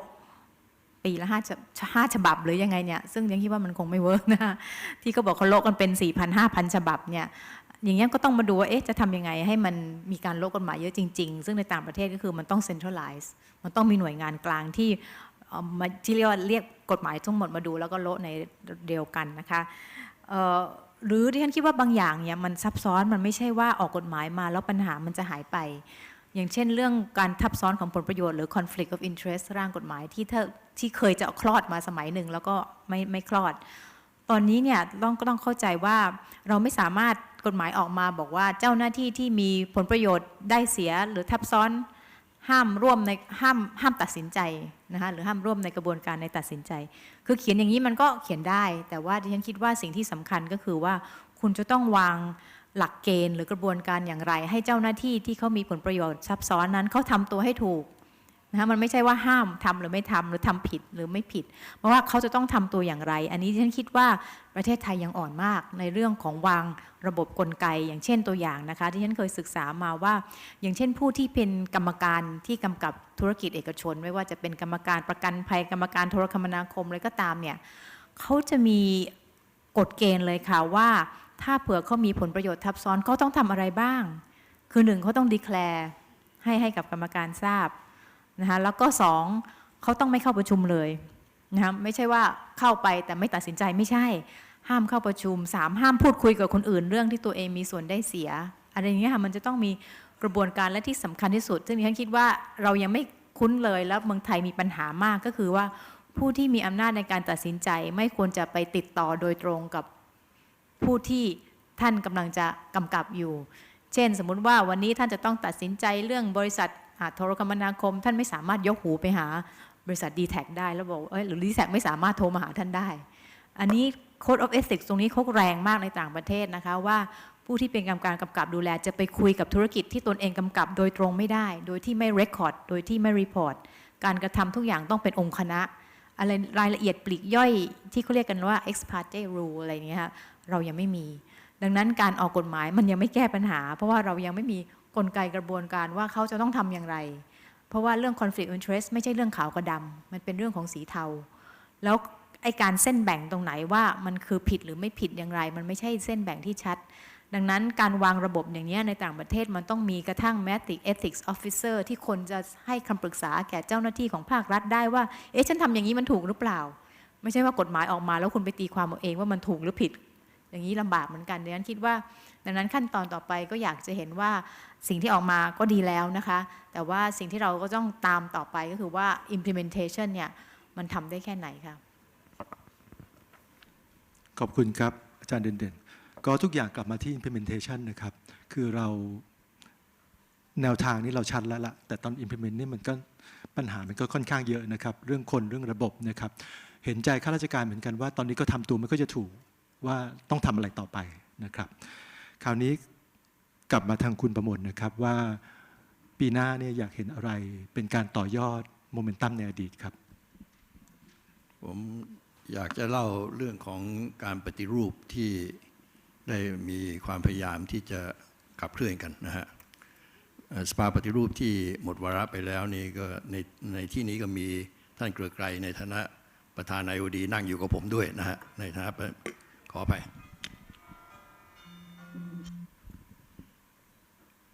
การปฏิรูปที่พยายามที่จะขับเคลื่อนกันต่อไปเนี่ยนะครับผมว่ามันตอบโจทย์ส่วนหนึ่งว่าเราจะทำอะไรต่อไปส่วนที่อาจารย์เด่นพูดเป็นปัญหาเรื่อง implementation เนี่ยก็คงจะเป็นพาร์ทหนึ่งของก็เราจะปฏิรูปอะไรผมจะขอกล่าวเฉพาะในส่วนของประเด็นที่เกี่ยวกับเรื่องของทุจริตคอร์รัปชันที่ในฐานะที่ผมเป็นประธานกรรมาธิการชุดนี้แล้วก็พยายามที่จะสร้างกระบวนการนะฮะที่จะให้มีการปฏิรูปในเรื่องต่างๆที่จะเกิดขึ้นต่อไปในอนาคตมี3ด้านครับที่ได้กำหนดเอาไว้ด้านแรกคือเรื่องของการปลูกฝังนะด้านที่2คือการป้องกันด้านที่3คือปราบปรามนะต้องทำ3ด้านพร้อมกันเพราะว่าในเรื่องของการปลูกฝังนี่ก็คือว่ากระบวนการที่ทำอย่างไรจะเปลี่ยนทัศนคติของเยาวชนของเราในอนาคตอาจจะเป็น10 ปี20 ปี30 ปีนะฮะให้มีความคิดใหม่ไม่เรียกว่าไม่เหมือนอย่างพวกเราอะนะผมว่าพวกเราที่นั่งกันอยู่ที่นี่เราถูกแอบสอบเข้าไปในระบบที่มันเห็นว่าเรื่องทุจริตคอร์รัปชันก็อาจจะเป็นเรื่องปกตินะแล้วก็อาจจะมีส่วนร่วมด้วยซ้ำไปนะเพราะระบบอุปถัมภ์ที่เรากำลังทำกันอยู่ทุกวันนี้มันเป็นส่วนหนึ่งของความปัญหาที่เกิดขึ้นคุณขอมาผมเกรงใจคุณอะไรต่างๆเนี่ยนะความนึกคิดประเภทนี้เนี่ยเราต้องกลับไปสร้างทัศนคติใหม่ให้เยาวชนแล้วก็สิ่งหนึ่งที่กำลังทำอยู่ในตอนนี้ที่ได้ทำไปแล้วก็คือว่าหลักสูตรใหม่นะฮะจะมีหลักสูตรหนึ่งที่ใช้ของการทดลองที่ทำในกทม.แล้วคือหลักสูตรโตไปไม่โกงเนี่ยนะฮะเข้าไปอยู่ในหลักสูตรการศึกษาซึ่งขณะนี้ได้มีมติครม.ให้บรรจุเข้าไปแล้วนะครับเพราะฉะนั้นการสร้างเยาวชนรุ่นใหม่นะฮะจะเป็นเรื่องที่ต้องทำแล้วต้องทำเพื่อผลประโยชน์ในระยะยาวเพราะอะไรที่เราทำต่อไปในอนาคตเนี่ยจะไม่ยั่งยืนถ้าเผื่อว่าคนรุ่นใหม่กลับมาแล้วเหมือนอย่างพวกเรานะฮะผมต้องใช้เอาเหมือนอย่างพวกเรานะฮะเพราะขณะนี้เราก็อยู่ในกับดักอันนี้นะครับเรื่องที่2การป้องกันเนี่ยนะ การป้องกันเนี่ยต้องทำ3เรื่องด้วยกันคือ3ส่วนที่มีส่วนในการทุจริตคอร์รัปชันก็คือนักการเมืองที่เข้ามาปกครองประเทศข้าราชการนะที่ทำงานประจำแล้วก็ภาคเอกชนที่มีส่วนร่วม3ส่วนนี้ต้องได้รับการแก้ไขในการปฏิรูปกระบวนการที่จะทำยังไงให้ได้นักการเมืองที่เข้ามาที่ดีเนี่ยเป็นส่วนหนึ่งที่กำลังร่างรัฐธรรมนูญกันอยู่ขณะนี้ความจริงรัฐธรรมนูญฉบับที่ตกไปเนี่ยมีหลายประเด็นที่ฝากเอาไว้ในนั้นไว้แล้วนะผมยกตัวอย่างว่าในอนาคตเนี่ยนักการเมืองที่ได้รับเลือกตั้งแล้วเนี่ยต้องดีแคลร์ภาษี3 ปีย้อนหลังให้ทราบว่าคุณเสียภาษีอย่างไรถ้าคุณไม่ได้เสียภาษีมาเลยเนี่ยคุณจะต้องตอบโจทย์ว่าแล้วคุณได้เงินจากต่างๆเหล่านี้มาอย่างไรในปัจจุบันไม่มีนะฮะอันนี้ได้ฝากเอาไว้เพราะฉะนั้นเราพยายามที่จะสร้างให้การเข้ามาสู่การเมืองในอนาคตเนี่ยมีคนที่จะเข้ามาเนี่ยที่มีคนที่แตกต่างกว่าที่เราเห็นในปัจจุบันระบบข้าราชการต้องผ่าตัดครับมีการเสนอแนะหลายเรื่องที่ว่าจะปรับปรุงระบบข้าราชการยังไงการแต่งตั้งข้าราชการระดับสูงทำยังไงถึงไม่ให้มีการแทรกแซงหรือมีการแทรกแซงได้ยากกระบวนการบริหารราชการแผ่นดินที่ผ่านมาสลับซับซ้อนต้องแก้ไขนะครับทางภาคเอกชนกันเองเนี่ยเราพูดกันว่าเรามีส่วนร่วมเพราะว่าเราก็คือคนที่ไปอาจจะหลายแห่งเนี่ยเป็นคนไปสร้างเงื่อนไขให้เกิดการทุจริตเพราะประชาชนหรือว่าภาคเอกชนหลายคนเนี่ยเห็นว่าอันนั้นคือผลประโยชน์ที่เขาสามารถจะได้เป็นแต้มต่อทั้งหมดเนี่ยนะฮะมันเป็นเรื่องกระบวนการที่ในการปฏิรูปเนี่ยผมไม่มีเวลาที่จะเล่ายาวแต่ว่าได้มีการ address ในทุกประเด็นในต่างๆเหล่านี้ว่าจะแก้ไขอย่างไรรายละเอียดนี่ถ้ามีโอกาสเดี๋ยวคงต้องไปติดตามดูอีกทีในเรื่องของการปราบปรามเนี่ยนะฮะขณะนี้กระบวนการยุติธรรมของเราล่าช้ามากเรื่องที่ไปติดอยู่กับปปช2-3 หมื่นเรื่องเนี่ยนะฮะลองคิดดูนะว่าใช้เวลากี่ปีกว่าจะดำเนินคดีในเรื่องนี้ได้เพราะฉะนั้นตรงนี้เนี่ยเป็นวัตถุประเด็นที่จะต้องรีบแก้ไขกระบวนการยุติธรรมของเราออกจากปปชแล้วเนี่ยไปศาลนะฮะใช้เวลาอีก10 ปีอย่างช้าถ้าเผื่อไปตั้งแต่ศาลต้นไปจนถึงศาลอุทธรณ์เนี่ยยิ่งยาวนะขณะนี้เนี่ยได้มีข้อตกลงแล้วก็เป็นสิ่งหนึ่งที่เกิดขึ้นจากการที่จะปฏิรูปก็คือว่าจะมีแผนกในศาลอาญานะฮะแผนกคดีทุจริตโดยเฉพาะเหมือนอย่างคดียาเสพติดคือถ้าคุณมีเรื่องปั๊บไปตรงเลยนะฮะไม่ต้องไปรอต่อคิวแล้วทีนี้จะเร็วเพราะฉะนั้นอันนี้เนี่ยเป็นสิ่งหนึ่งที่ได้เกิดขึ้นแล้วในอนาคตจะมีศาลทุจริตนะฮะคือจะมีพรบฉบับเกิดขึ้นโดยเฉพาะประโยชน์ของอันนี้ก็คือว่ามันจะมีเราจะมีผู้พิพากษาที่มีความรอบรู้ในเรื่องนี้โดยจริงแล้วก็เป็นผู้พิพากษาที่สามารถจะดำเนินการให้ความเป็นธรรมได้ทั้ง2 ฝ่ายเพราะปัจจุบันเนี่ยผู้พิพากษาที่ดำเนินคดีในต่างๆเนี่ยเขาหมุนเวียนกันนะบางคนอาจจะชำนาญไม่ชำนาญเพราะฉะนั้นกระบวนการยุติธรรมของเราเนี่ยตั้งแต่ต้นคือตั้งแต่ตำรวจนะไปถึงอัยการไปถึงปปชไปถึงศาลเนี่ยมันจะต้องได้รับการจัดการทั้งหมดเพราะไม่งั้นเนี่ยตอนนี้เนี่ยมันจะทำงานเป็นไซโลนะตำรวจก็ทำของเขานะฟ้องหรือไม่ฟ้องนะไปถึงอัยการก็ดำเนินการอีกมีเรื่องกับปปชบอกให้ฟ้องอัยการบอกไม่ฟ้องนะฮะเพราะว่าความเห็นไม่ตรงกันใช้เวลาเป็นปีผมยกตัวอย่างเรื่องผู้ว่าท่องเที่ยวหลายคนคงจำได้เพื่อท่านผู้หญิงคนหนึ่งนะฮะคดีที่เกิดขึ้นทางอเมริกาเขาตัดสินจนกระทั่งคนที่เข้าคุกออกมาแล้วของเรายังไม่ได้ดำเนินการเลยนะกระบวนการมันล่าช้าขนาดนี้เพราะนี่เราต้องยกระบบทั้งหมดในส่วนของการปฏิรูปที่ผมเล่าให้ฟังเนี่ยทั้ง3 เรื่องนะฮะของการปลูกฝังป้องกันและปราบปรามเนี่ยอยู่ในกระบวนการทั้งหมดและหนังสือหนาขนาดนี้จะ implement ได้มากเท่าไหร่นะฮะขึ้นอยู่กับสภาขับเคลื่อนที่กำลังจะตามมาแล้วก็พยายามขับเคลื่อนเรื่องนี้ออกมาให้เป็นเรื่องเป็นราวแต่ละเรื่องนี้ต้องใช้เวลาผมเชื่อว่าทำไม่หมดหรอกครับแต่ว่าผมถ้าเผื่อคิดว่าเราทำได้สักครึ่งหนึ่งของที่เราเสนอไปเนี่ยกระบวนการทุจริตของบ้านเมืองของเราเนี่ยน่าจะได้รับการแก้ไขไปถึงระดับที่ผมคิดว่าพอจะนอนตายตาหลับได้นะผมอาจจะตายเร็วหน่อยแต่ไม่เป็นไรเพราะมันก็เจอนะครับฟังดูเราก็ทำมาเยอะนะครับแต่ฟังดูเราก็ยังมีอีกเยอะที่จะต้องทำนะครับไม่ว่าจะเรื่องของการปลูกฝังการป้องกันนะครับแล้วก็การปราบปรามนะครับก็ต้องทำยังไงให้ตัวของเรานี่ไม่เป็นคอขวดกันเองนะครับขออนุญาตไปที่คุณระพีเลยนะครับว่าใน2 มิตินะครับไม่ว่าจะเป็นทางมุมของตลาดทุนแล้วก็มุมของซูเปอร์โฮลดิ้งเนี่ยในอนาคตเนี่ยมองไปยังไงครับว่าจากนี้ไปนี่จะต่อยอดความโมเมนตัมหรือความสำเร็จอย่างไรครับ คือตะกี้อาจจะลืมพูดตัวกฎหมายฉบับ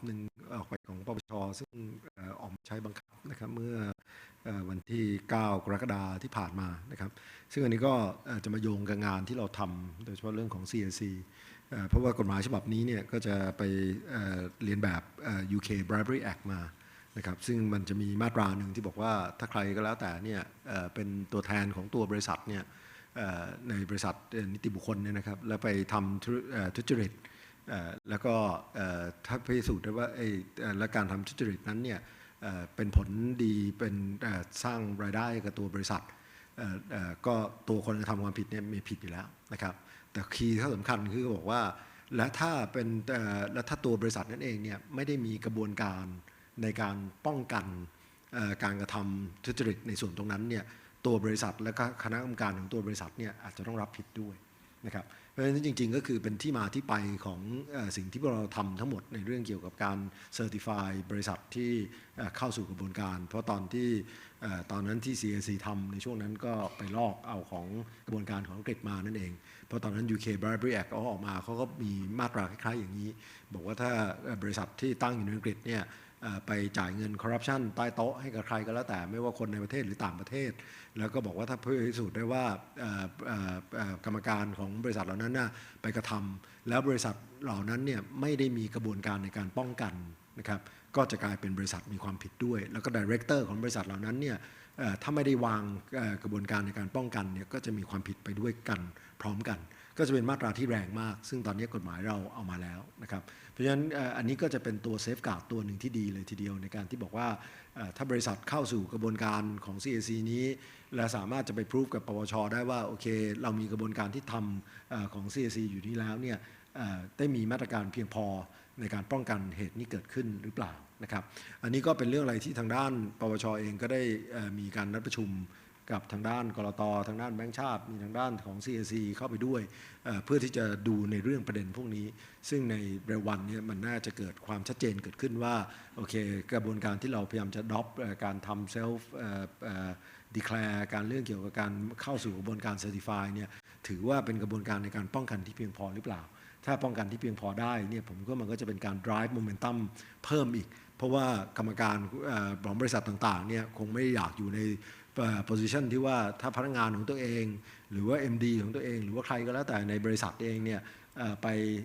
จ่ายใต้โต๊ะแล้วถูกจับขึ้นมาแล้วบริษัทจะเข้าปิ้งคณะกรรมการจะเข้าปิ้งทั้งตัวบริษัทเนี่ยก็จะเป็นอะไรที่แรงมากแต่ตัวกฎหมายฉบับนี้ออกมาแล้วนะครับแต่มันก็จะกลับมาเรื่อง implementation อย่างที่ประมวลว่าจะมีการมอนิเตอร์กันอย่างจริงจังหรือเปล่าจะมีการบังคับใช้กันอย่างจริงจังหรือเปล่าแล้วกระบวนการยุติธรรมของเรามันใช้เวลานานแค่ไหนแต่ในฐานะของ Director ของบริษัทจดทะเบียนหรือว่าบริษัทที่เป็นนิติบุคคลตามตัวกฎหมายของเขาที่มีครอบคลุมถึงเนี่ยก็จะมีความสำคัญมากเพราะว่าอันนี้มันเป็นเหมือนการป้องกันไม่ให้ตัวเองเนี่ยต้องไปรับผิดชอบกับอะไรที่จริงๆแล้วตัวเราเองอาจจะไม่รู้ก็ได้นะครับอันนั้นก็เป็นเรื่องอะไรที่ผมว่ามันเป็น positive news แล้วก็เป็นเรื่องอะไรที่จะทำให้กระบวนการของเราเนี่ยสำเร็จผลได้ดีขึ้นนะครับอีกส่วนหนึ่งเนี่ยที่ผมคิดว่ามันยากกว่าอีกว่าที่เราทำมาแล้วค่อนข้างเยอะเนี่ยมันก็เป็นทำทางด้านฝั่งบริษัทจดทะเบียนนะครับแต่อันที่จะยากมากเนี่ยคือ challenge ใหญ่จริงๆเนี่ยคือถามบอกว่าตัวตลาดทุนเองเนี่ยในลักษณะของตัวตลาดทุนเองที่เป็นอยู่ในปัจจุบันนี้ต้องเรียกว่าเป็นตลาดทุนที่ให้ short term reward แล้วก็ไม่ค่อยมอง long term sustainability นะครับอันนี้จะเป็นปัญหามากเลยเพราะว่าถ้าเราลองนึกภาพบอกว่าโอเคมีบริษัท2อันที่เข้าไปประมูลโครงการของรัฐคู่กันแล้วทั้ง2บริษัทนี้เป็นบริษัทที่จดทะเบียนอยู่ในตลาดหลักทรัพย์ทั้งคู่นะครับแล้วก็มีบริษัทหนึ่งที่เขาดีแคลร์ชัดเจนว่าเขาจะไม่ทำคอร์รัปชันนะครับมีกระบวนการมีอะไรต่างๆแล้วแต่มีการเปิดเผยมีการออกมาคอมมิตมีการอะไรต่างๆแล้วแต่นะครับแล้วบริษัทนั้นเนี่ยไม่ได้โปรเจกต์แต่บริษัทหนึ่งที่เป็นคู่แข่งได้โปรเจกต์ไปโดยที่อาจจะไม่ได้พูดอะไรมากเรื่องเกี่ยวกับคอร์รัปชันไม่คอร์รัปชันนะครับถามว่าตลาดทุนรีวอร์ดใครแล้วพันนิชใครนะครับถ้ามันยังเป็นอยู่ในปัจจุบันทุกคนก็จะมองเทอมช็อตเทอมว่าบริษัทที่ไม่ได้โปรเจกต์ก็เสียรายได้ไม่สามารถที่จะสร้าง value creation ให้กับผู้ถือหุ้นได้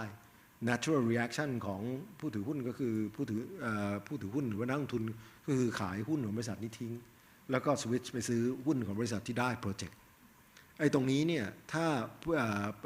นักลงทุนเองนี่ไม่ได้เปลี่ยนพฤติกรรมในส่วนตรงนี้นะครับมันก็จะเป็นอะไรที่เราต้องเรียกว่าต่อสู้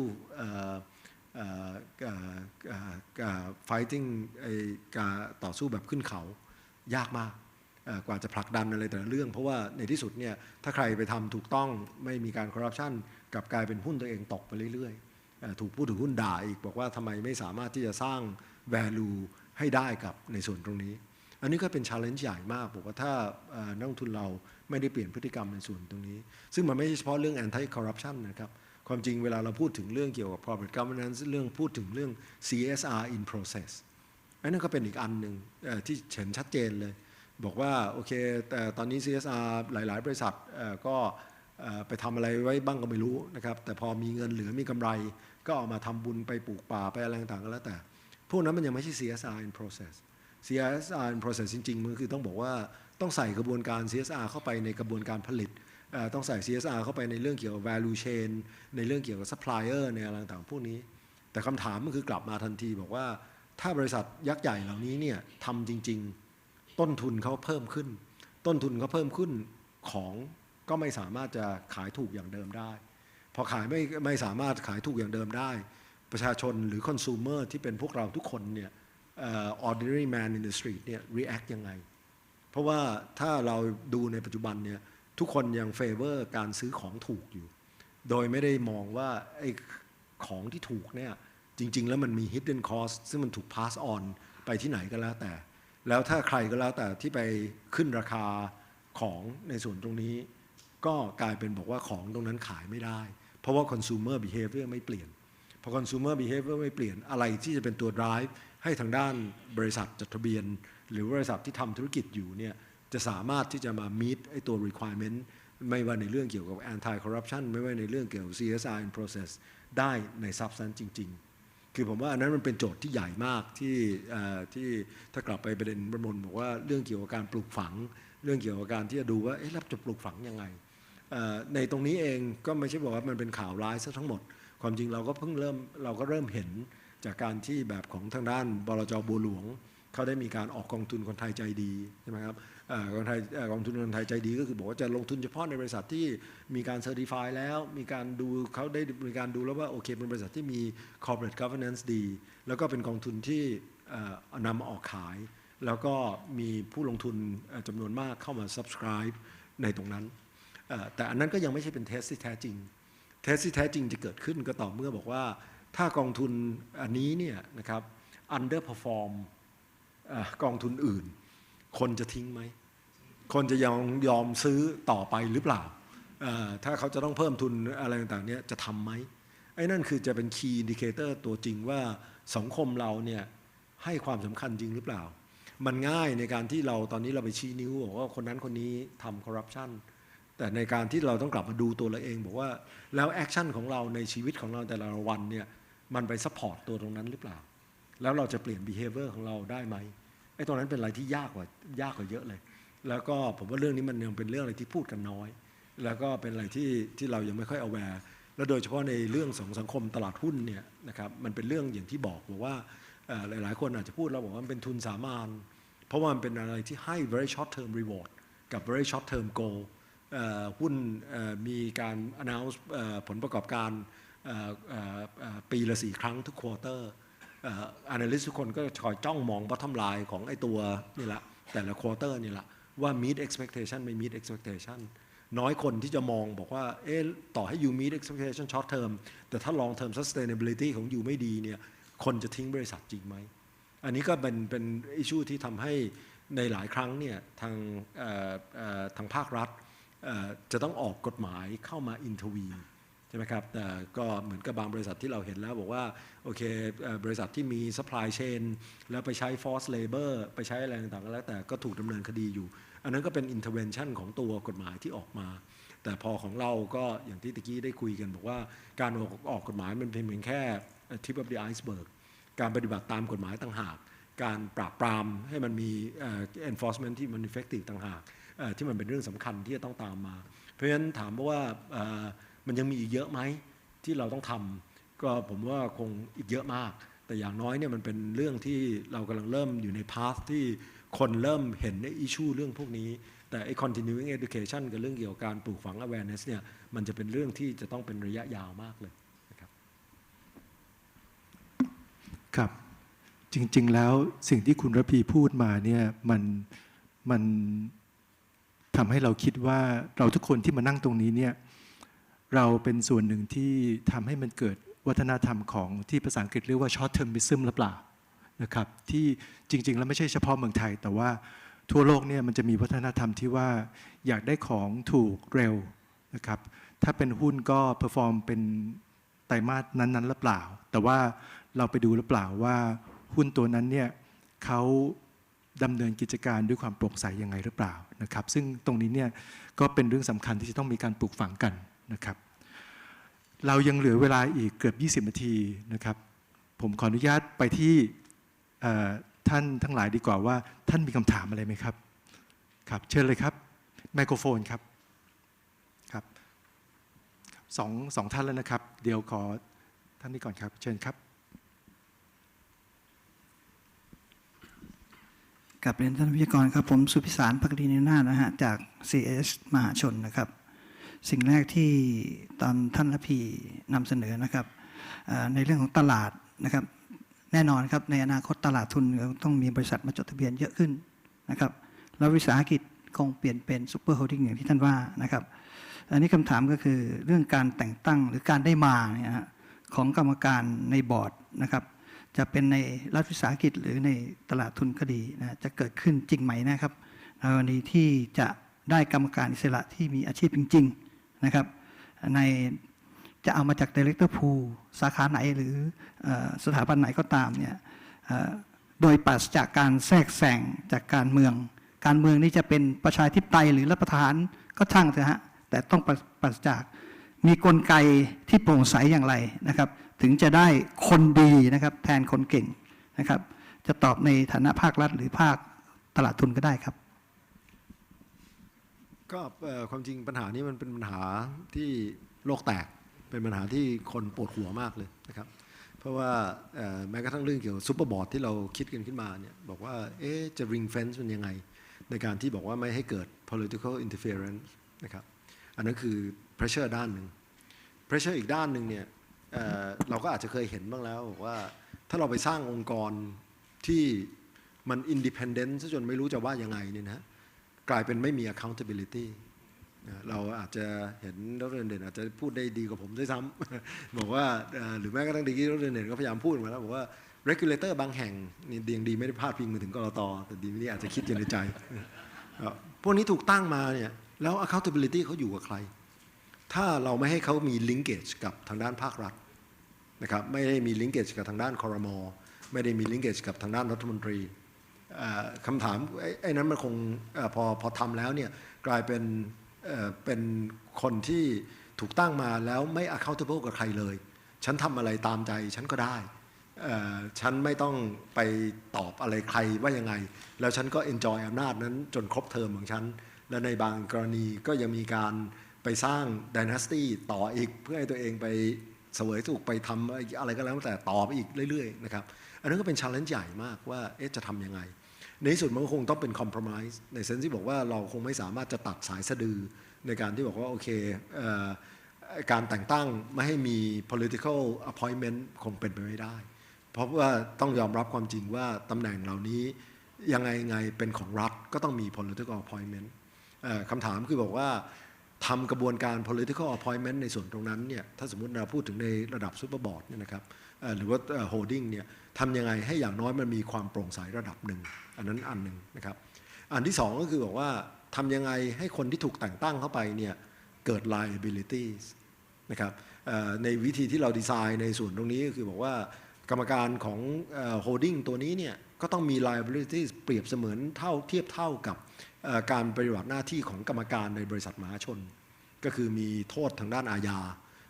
มีการถูกฟ้องได้ว่าถ้าเขาไม่ปฏิบัติหน้าที่ของเขาตามที่กฎหมายกำหนดไว้ อันที่สำคัญไม่ยิ่งหย่อนเหมือนกันก็คือบอกว่าตัวกฎหมายเนี่ยต้องดีไซน์ให้คณะกรรมการโฮลดิ้งตัวนี้เนี่ยต้องเปิดเผยข้อมูลมากที่สุดเท่าที่จะมากได้เพราะอะไรเพราะว่าการเปิดเผยข้อมูลอยู่ใน Public Domain ก็คือเป็นการสร้าง Market Force ให้คนเนี่ยมีสิทธิ์ในการไปฟ้องคดีเขาได้เพราะฉะนั้นมันต้องทำหลายอย่างมันไม่สามารถที่จะผมไม่คิดว่าเราจะสามารถที่จะดีไซน์อะไรที่มันจะ ring fence แล้วก็บอกว่า no political interference เพราะว่าถ้า no political interference แล้วมันก็ accountability ก็ไม่มีอยู่ด้วยยิ่งไปกันใหญ่ซึ่งเราก็อาจจะเคยเห็นอยู่บ้างแล้วในบางเรื่องว่ามีการแต่งตั้งกรรมการบางชุดบางคณะบาง regulator แล้วกลายเป็นบอกว่าไม่รู้ answerable กับใครทำอะไรตามใจของฉันทำแล้วจนอินดัสทรีเละไม่เละก็ไม่รู้แล้วก็ไม่รู้จะไปเอาเรื่องอะไรกับใครอย่างนี้ก็ไม่ถูกผมก็เห็นใจ operator ในส่วนตรงนั้นเหมือนกันนะครับเพราะฉะนั้นมันต้องทำ3-4 เรื่องตรงนั้นพอมาระดับของตัวรัฐวิสาหกิจที่ซูเปอร์โฮลดิ้งถือหุ้นอยู่อันนี้ก็ต้องเป็นอะไรที่เราดีไซน์กันไว้ก็คือบอกว่าตัวโฮลดิ้งนี้เนี่ยจะต้องเปิดเผยกระบวนการในการที่เขาจะไปใช้สิทธิออกเสียงคือเขาต้องบอกเลยบอกว่าในการที่เขาจะไปใช้สิทธิออกเสียงในฐานะผู้ถือหุ้นรายใหญ่เนี่ยเขามีไกด์ไลน์ในส่วนที่เขาทำยังไงเขาดูยังไงว่าวิธีการเลือกกรรมการของรัฐวิสาหกิจเนี่ยกรรมการมีกระบวนการสรรหาเหมาะสมไหมจะต้องชี้แจงเลยบอกว่า qualification หรือ skill matrix ที่กำหนดออกมามันตรงกับ need ของรัฐวิสาหกิจนั้นหรือเปล่าคนที่เอามาใส่ใน skill matrix ตรงนั้นเนี่ยตรงกับไอ้สิ่งที่เพนไว้หรือเปล่าซึ่งอันนี้เนี่ยเป็นอะไรที่จะต้องลงไปในรายละเอียดอีกนะครับเพราะว่าอย่างที่เราก็อาจจะเคยเห็นบอกว่าโอเคเวลาเราไปบังคับให้ประกาศ skill matrix บอกรัฐวิสาหกิจต้องมี skill matrix ของกรรมการก็ประกาศบอกว่าให้มีนักกฎหมายแล้วกันนะครับโดยที่ไม่ได้เขียนโดยรายละเอียดเลยว่านักกฎหมายเนี่ยต้องเป็นนักกฎหมายฟิลไหนและบ้านเราเนี่ยนักกฎหมายเยอะมากทนายห้องแถวก็เป็นนักกฎหมายนะครับเช่นบอกว่าบางเซกเตอร์บอกว่าเซกเตอร์เทเลคอมบอกว่าต้องมีนักกฎหมายเนี่ยแต่จริงๆมันต้องลึกไปกว่านั้นอีกต้องบอกว่า skill matrix ของนักกฎหมายตรงนั้นเนี่ยจะต้องเป็นคนที่เคยทำ regulatory ทางด้านฝั่งเทเลคอมมาก่อนจะต้องมีประสบการณ์ในการว่าความในการให้คำปรึกษาในเซกเตอร์นั้นๆมาเป็นเวลาเท่าไหร่ก็แล้วแต่มีตัวที่พิสูจน์ได้มีตัวที่อะไรต่างคืออันนี้มันไม่ใช่เรื่องเกี่ยวกับเราไม่สามารถที่จะดีไซน์กฎหมายให้ cover ได้แต่ตรงนี้มันเป็นเรื่องเกี่ยวกับ administration กับ admin นะครับเป็นเรื่องเกี่ยวกับการปฏิบัติเพราะฉะนั้นถ้าเราได้กรรมการชุดแรกที่สามารถของ holding เนี่ยที่สามารถจะวางรากฐานในเรื่องพวกนี้แล้วทำให้ประชาชนเห็นว่าอันนี้คือว่ารากฐานที่เขาวางไว้ในที่สุดนักการเมืองมาก็อาจจะมาเปลี่ยนได้นะครับมันก็อยู่ในเรื่องที่เขาสามารถจะทำได้แต่มันคำถามบอกว่าถ้าเขาเปลี่ยนแล้วเนี่ยพลังประชาชนที่เห็นเรื่องข้อมูลพวกนี้จะลุกขึ้นมาทำอะไรหรือเปล่าถ้ายังไม่ลุกขึ้นมาทำอะไรมันก็จะกลับไปเหมือนเรื่อง consumer ตะกี้ที่ผมพูดบอกว่าเห็นแล้วก็ไม่ทำอะไรพอไม่ทำอะไรปั๊บทุกคนก็จะ revert กลับไปสู่ระบบเก่าเพราะมันไม่มีคอสสำหรับคนที่ทำไม่ถูกผมว่าคีย์มันอยู่ตรงนั้นมากกว่าขอเสริมนิดนึงนะคะพอดีในฐานะที่ทำเรื่องกรรมการรัฐวิสาหกิจมาเยอะก็คือฉันก็เคยไปดูว่าในต่างประเทศเนี่ยตัวกรรมการรัฐวิสาหกิจเขาเลือกมาอย่างไรนะคะเทียบง่ายๆก็คือสมมุติสิงคโปร์แอร์ไลน์กับไทยแอร์เวย์เนี่ยหน้าตากรรมการมันจะไม่เหมือนกันเลยนะคะเพราะว่าถ้าเกิดท่านไปดูกรรมการของสิงคโปร์แอร์ไลน์เนี่ยท่านจะตกใจมากหนึ่งไม่มีข้าราชการเลยนะคะดังนั้นมันไม่จำเป็นค่ะว่าท่านเป็นรัฐวิสาหกิจแล้วท่านต้องเอาข้าราชการไปนั่งท่านก็ต้องถามว่าข้าราชการไปนั่งนั้นมีวัตถุประสงค์อะไรคือจะช่วยบริษัทอย่างไรนะคะในสิงคโปร์เนี่ยจะชัดเลยว่าเขาบอกเลยว่ากรรมการที่มานั่งเนี่ยมาเพื่อที่จะทำอะไรให้บริษัทเช่นเป็นด้านการเงิน finance เขาก็จะบอกว่าคนนี้มาในตำแหน่งที่จะทำเรื่องการเงินแล้วเขาก็ต้องมีโปรไฟล์ที่มีประสบการณ์ทางด้านการเงินที่มันตรงกับตำแหน่งที่เขามาทำให้กับบริษัทแล้วก็จะพบว่า finance ของเขาจะมือประเภทประดิษฐ์ president ของ UOB อะไรใหญ่มากอะค่ะมานั่งอีกคนนึงก็จะมาจาก marketing ก็จะมาจากบริษัท marketing แนวหน้าของโลกอีกคนนึงมาจาก trading ก็จะเป็น Lee and Fung อะไรเงี้ยระดับโลกที่เรียกว่าคุณดูแล้วคุณรู้ว่าใช่สำหรับตำแหน่งเขานะคะดังนั้นหลักๆก็คือว่าทุกคนมาต้องบอกว่าคุณมาเพื่ออะไรคุณมา contribute อะไรคุณจะมา accounting คุณก็ต้องมาจาก PricewaterhouseCoopers ไม่ใช่ว่าเป็นนักบัญชี no name นะคะ กรรมการบริษัทรัฐวิสาหกิจหลายแห่งนะใหญ่ๆอย่างเช่นการบินไทยบางทีท่านไปเช็คชื่อนะคะยังหาชื่อใน Google ไม่เจอเลยค่ะว่าเป็นใครเนี่ยมันโอ้โหอย่างนี้มาเป็นกรรมการรัฐวิสาหกิจใหญ่ขนาดการบินไทยได้อย่างไรนะคะอันนี้ไม่เกิดขึ้นแน่ในสิงคโปร์เพราะว่าสิงคโปร์ไม่ต้อง Google อะค่ะดูชื่อก็รู้แล้วอดีต President BMW อะไรเต็มไปหมดเลยนะคะอันนี้เรียนคิดว่าหนึ่งก็คือว่ามันกระบวนการมันต้องโปร่งใสว่าแต่ละคนมานั่งเพื่ออะไรพอรู้ว่าเขามานั่งเพื่ออะไรเราก็จะดูว่า qualify หรือเปล่าและหลักๆก็คือถ้าเกิดกระบวนการที่จะโปร่งใสง่ายๆค่ะใช้บริษัท head hunting เลยก็ได้ก็คือบริษัทที่เขามีหน้าที่ไปสรรหาคนที่เก่งที่สุดนั่นแหละเขามาเป็นบริษัทที่มาช่วยคุณหาไม่ต้องไปคิดถึงกระบวนการอะไรมิลิสมาลาเองหรอกบริษัทพวกนี้เขาจะหาคนได้ถ้าเกิดคุณต้องการคนที่ qualify จริงๆนะคะแล้วก็สำคัญที่สุดก็คือเรื่องของการเปิดเผยว่าแคนดิเดตทุกคนสามารถบอกว่ามีใครมาเสนอบ้างแล้วแต่ละคนมีคุณสมบัติอย่างไรมันก็จะเทียบกันได้ว่าสุดท้ายแล้วคนที่เราเลือกเนี่ยมันดีกว่าคนอื่นจริงๆหรือไม่ค่ะเติมตะกี้ลืมไปนิดนะว่าในตัวกฎหมายเนี่ยก็จะมีถ้าในส่วนที่เป็นรัฐวิสาหกิจที่ยังไม่ได้ถูกโอนมาที่ยังติดอยู่กับทางด้านสครเนี่ยนะครับทางด้าน IOD ก็ได้มีการมาช่วยทำวิธีกระบวนการในการสรรหากรรมการในส่วนตรงนี้โดยที่เขียนไว้ในพยายามจะเขียนไว้ในตัวกฎหมายบอกว่าถ้าเป็นกรรมการที่มีการเสนอเนี่ยรัฐวิสาหกิจกับตัวจะต้องให้มีการตั้งคณะกรรมการขึ้นมา1ชุดนะครับเป็นเหมือน permanent เลยทำหน้าที่ในการสรรหากรรมการชุดนี้ก็ต้องทำหน้าที่คุยกับทางด้านรัฐวิสาหกิจว่า skill matrix ส่วนใหญ่เป็นอะไรและอย่างที่อาจารย์เด่นว่า skill matrix นี่มันจะต้องละเอียดมากไม่ใช่เพียงแค่บอกว่าเป็นนักกฎหมายแต่ต้องบอกว่าเป็นสาขาไหนยังไงมีการกำหนดชัดเจนว่าประวัติของคนคนนี้เป็นยังไงที่ทำมาแล้วก็ประกาศเรื่องพวกนี้ออกไปแล้วพอให้กรรมการสรรหากลุ่มนี้เนี่ยเป็นคนทำช็อตลิสต์เพื่อที่จะเสนอกลับไปทางเจ้ากระทรวงให้มีการแต่งตั้งกรรมการซึ่งเจ้ากระทรวงเนี่ยจะแต่งตั้งได้จากคนที่อยู่ในช็อตลิสต์นี้เท่านั้นนะครับทั้งหมดนี่มันก็เป็นกระบวนการที่พยายามจะใส่เข้าไปแต่ถามบอกว่าในที่สุดเนี่ยมันจะเวิร์กไม่เวิร์กเนี่ยนะครับมันกลับมาเรื่องเกี่ยวกับตรงนี้ว่าถ้าเราบังคับให้เขาต้องเปิดเผยพวกกระบวนการพวกนี้ให้อย่างต่อเนื่องและตลอดเวลา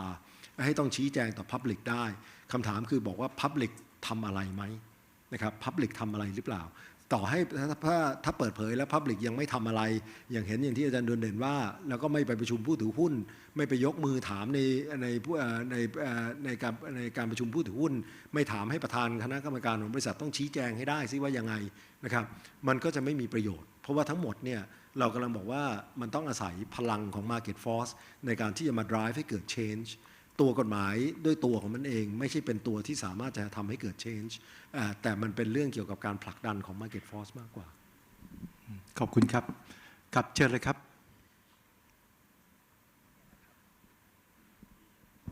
สวัสดีค่ะ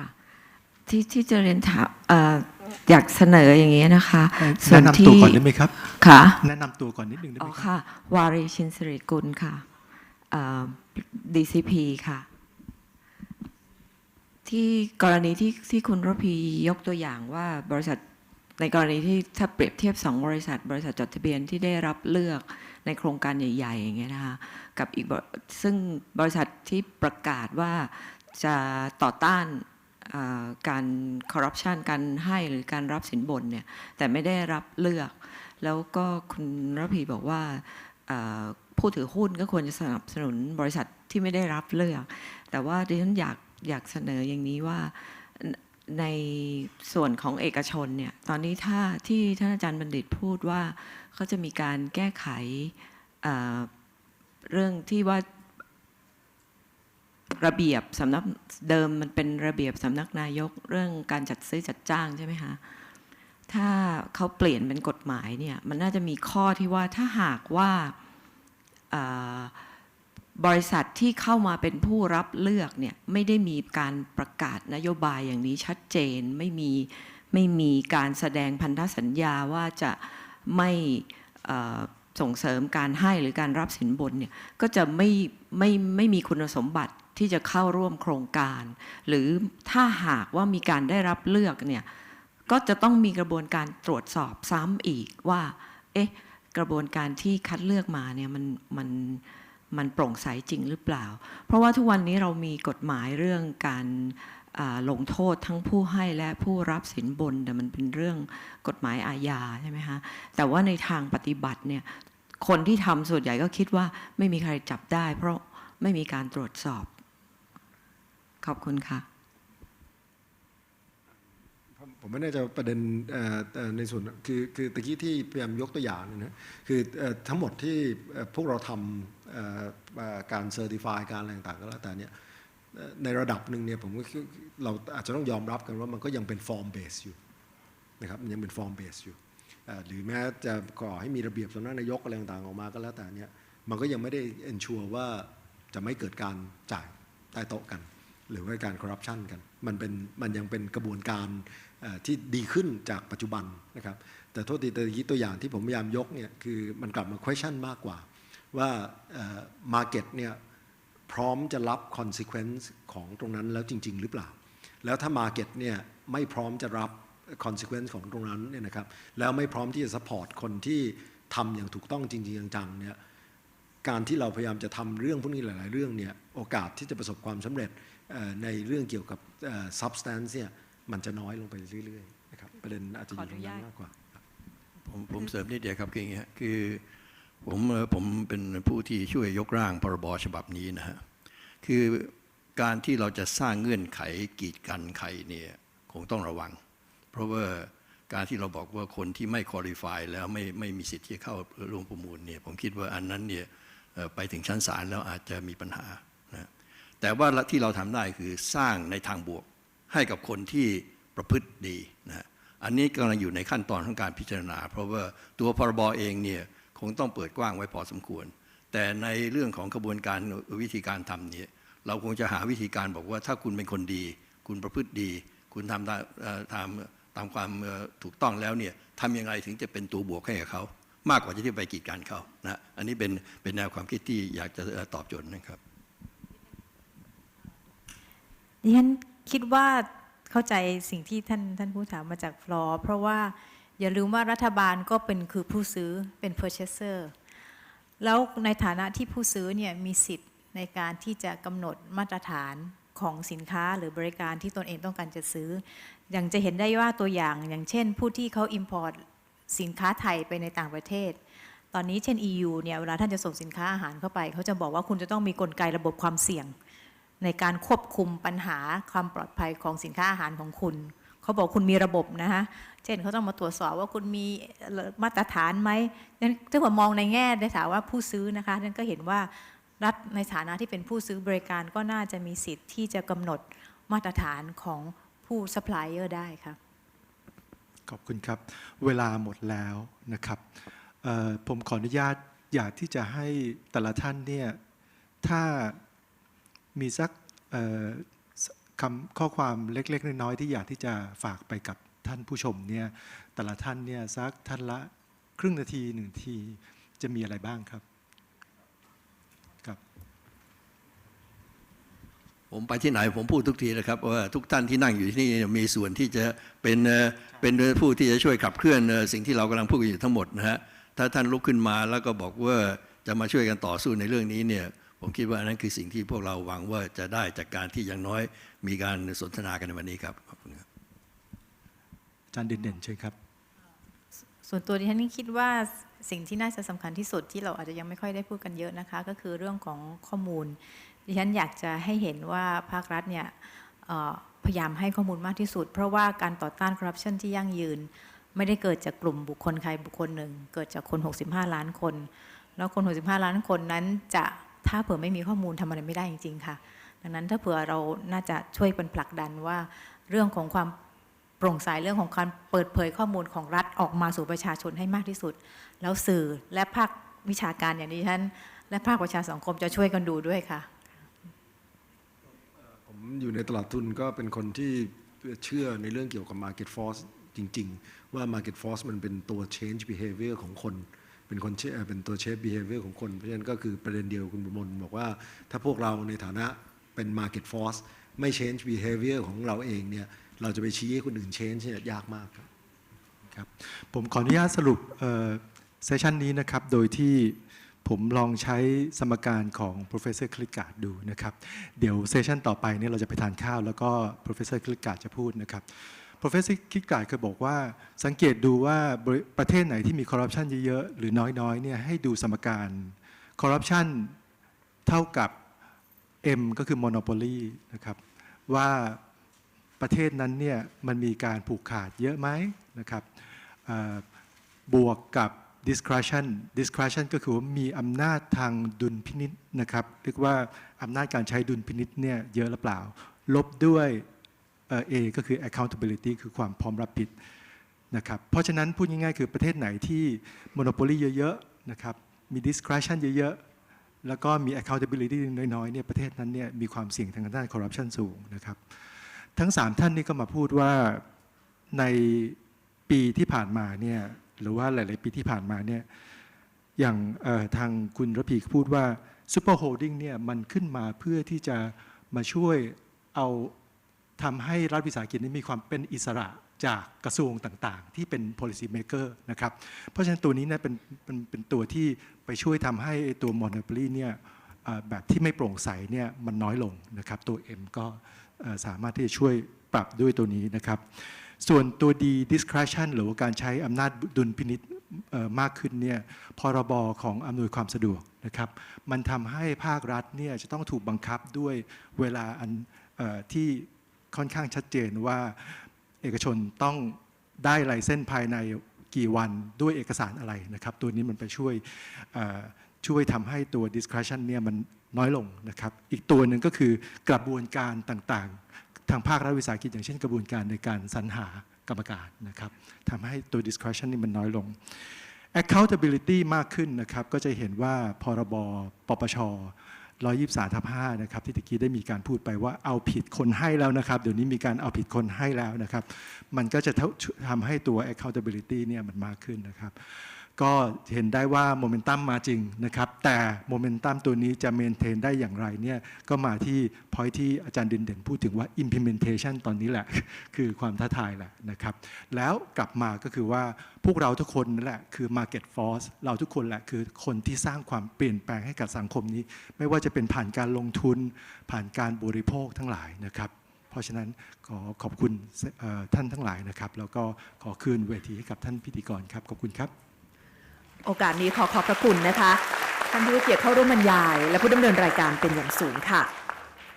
เรียนท่านแขกผู้เกียรติทุกท่านนะคะช่วงนี้ได้เวลาของอาหารกลางวันแล้วนะคะออกจากห้องนี้ไปเลี้ยวซ้ายจะอยู่ทางด้านซ้ายมือของทุกท่านนะคะวันนี้ต้องบอกว่าอาหารกลางวันเป็นมื้อที่พิเศษจริงๆค่ะเรามีการบรรยายพิเศษนะคะจากแขกรับเชิญพิเศษค่ะในช่วงของ Tone at the Top Series นะคะได้รับเกียรตินะคะสนับสนุนโดยธนาคารกรุงเทพจำกัดมหาชนและบริษัทปตท.จำกัดมหาชนค่ะวันนี้ได้รับเกียรตินะคะจากท่าน Professor Robert Klickard นะคะที่จะมาแบ่งปันแล้วก็แนะนำในเรื่องของความรู้ในหัวข้อ Addressing Corruption Together Strategy for Thailand นะคะช่วงบ่ายค่ะสำหรับห้องนี้นะคะเราจะเริ่มต้นกันอีกครั้งหนึ่งในเวลาประมาณ 13:30 น.ช่วงนี้เรียนเชิญทุกท่านนะคะที่ห้องอาหารกลางวันได้เลยค่ะ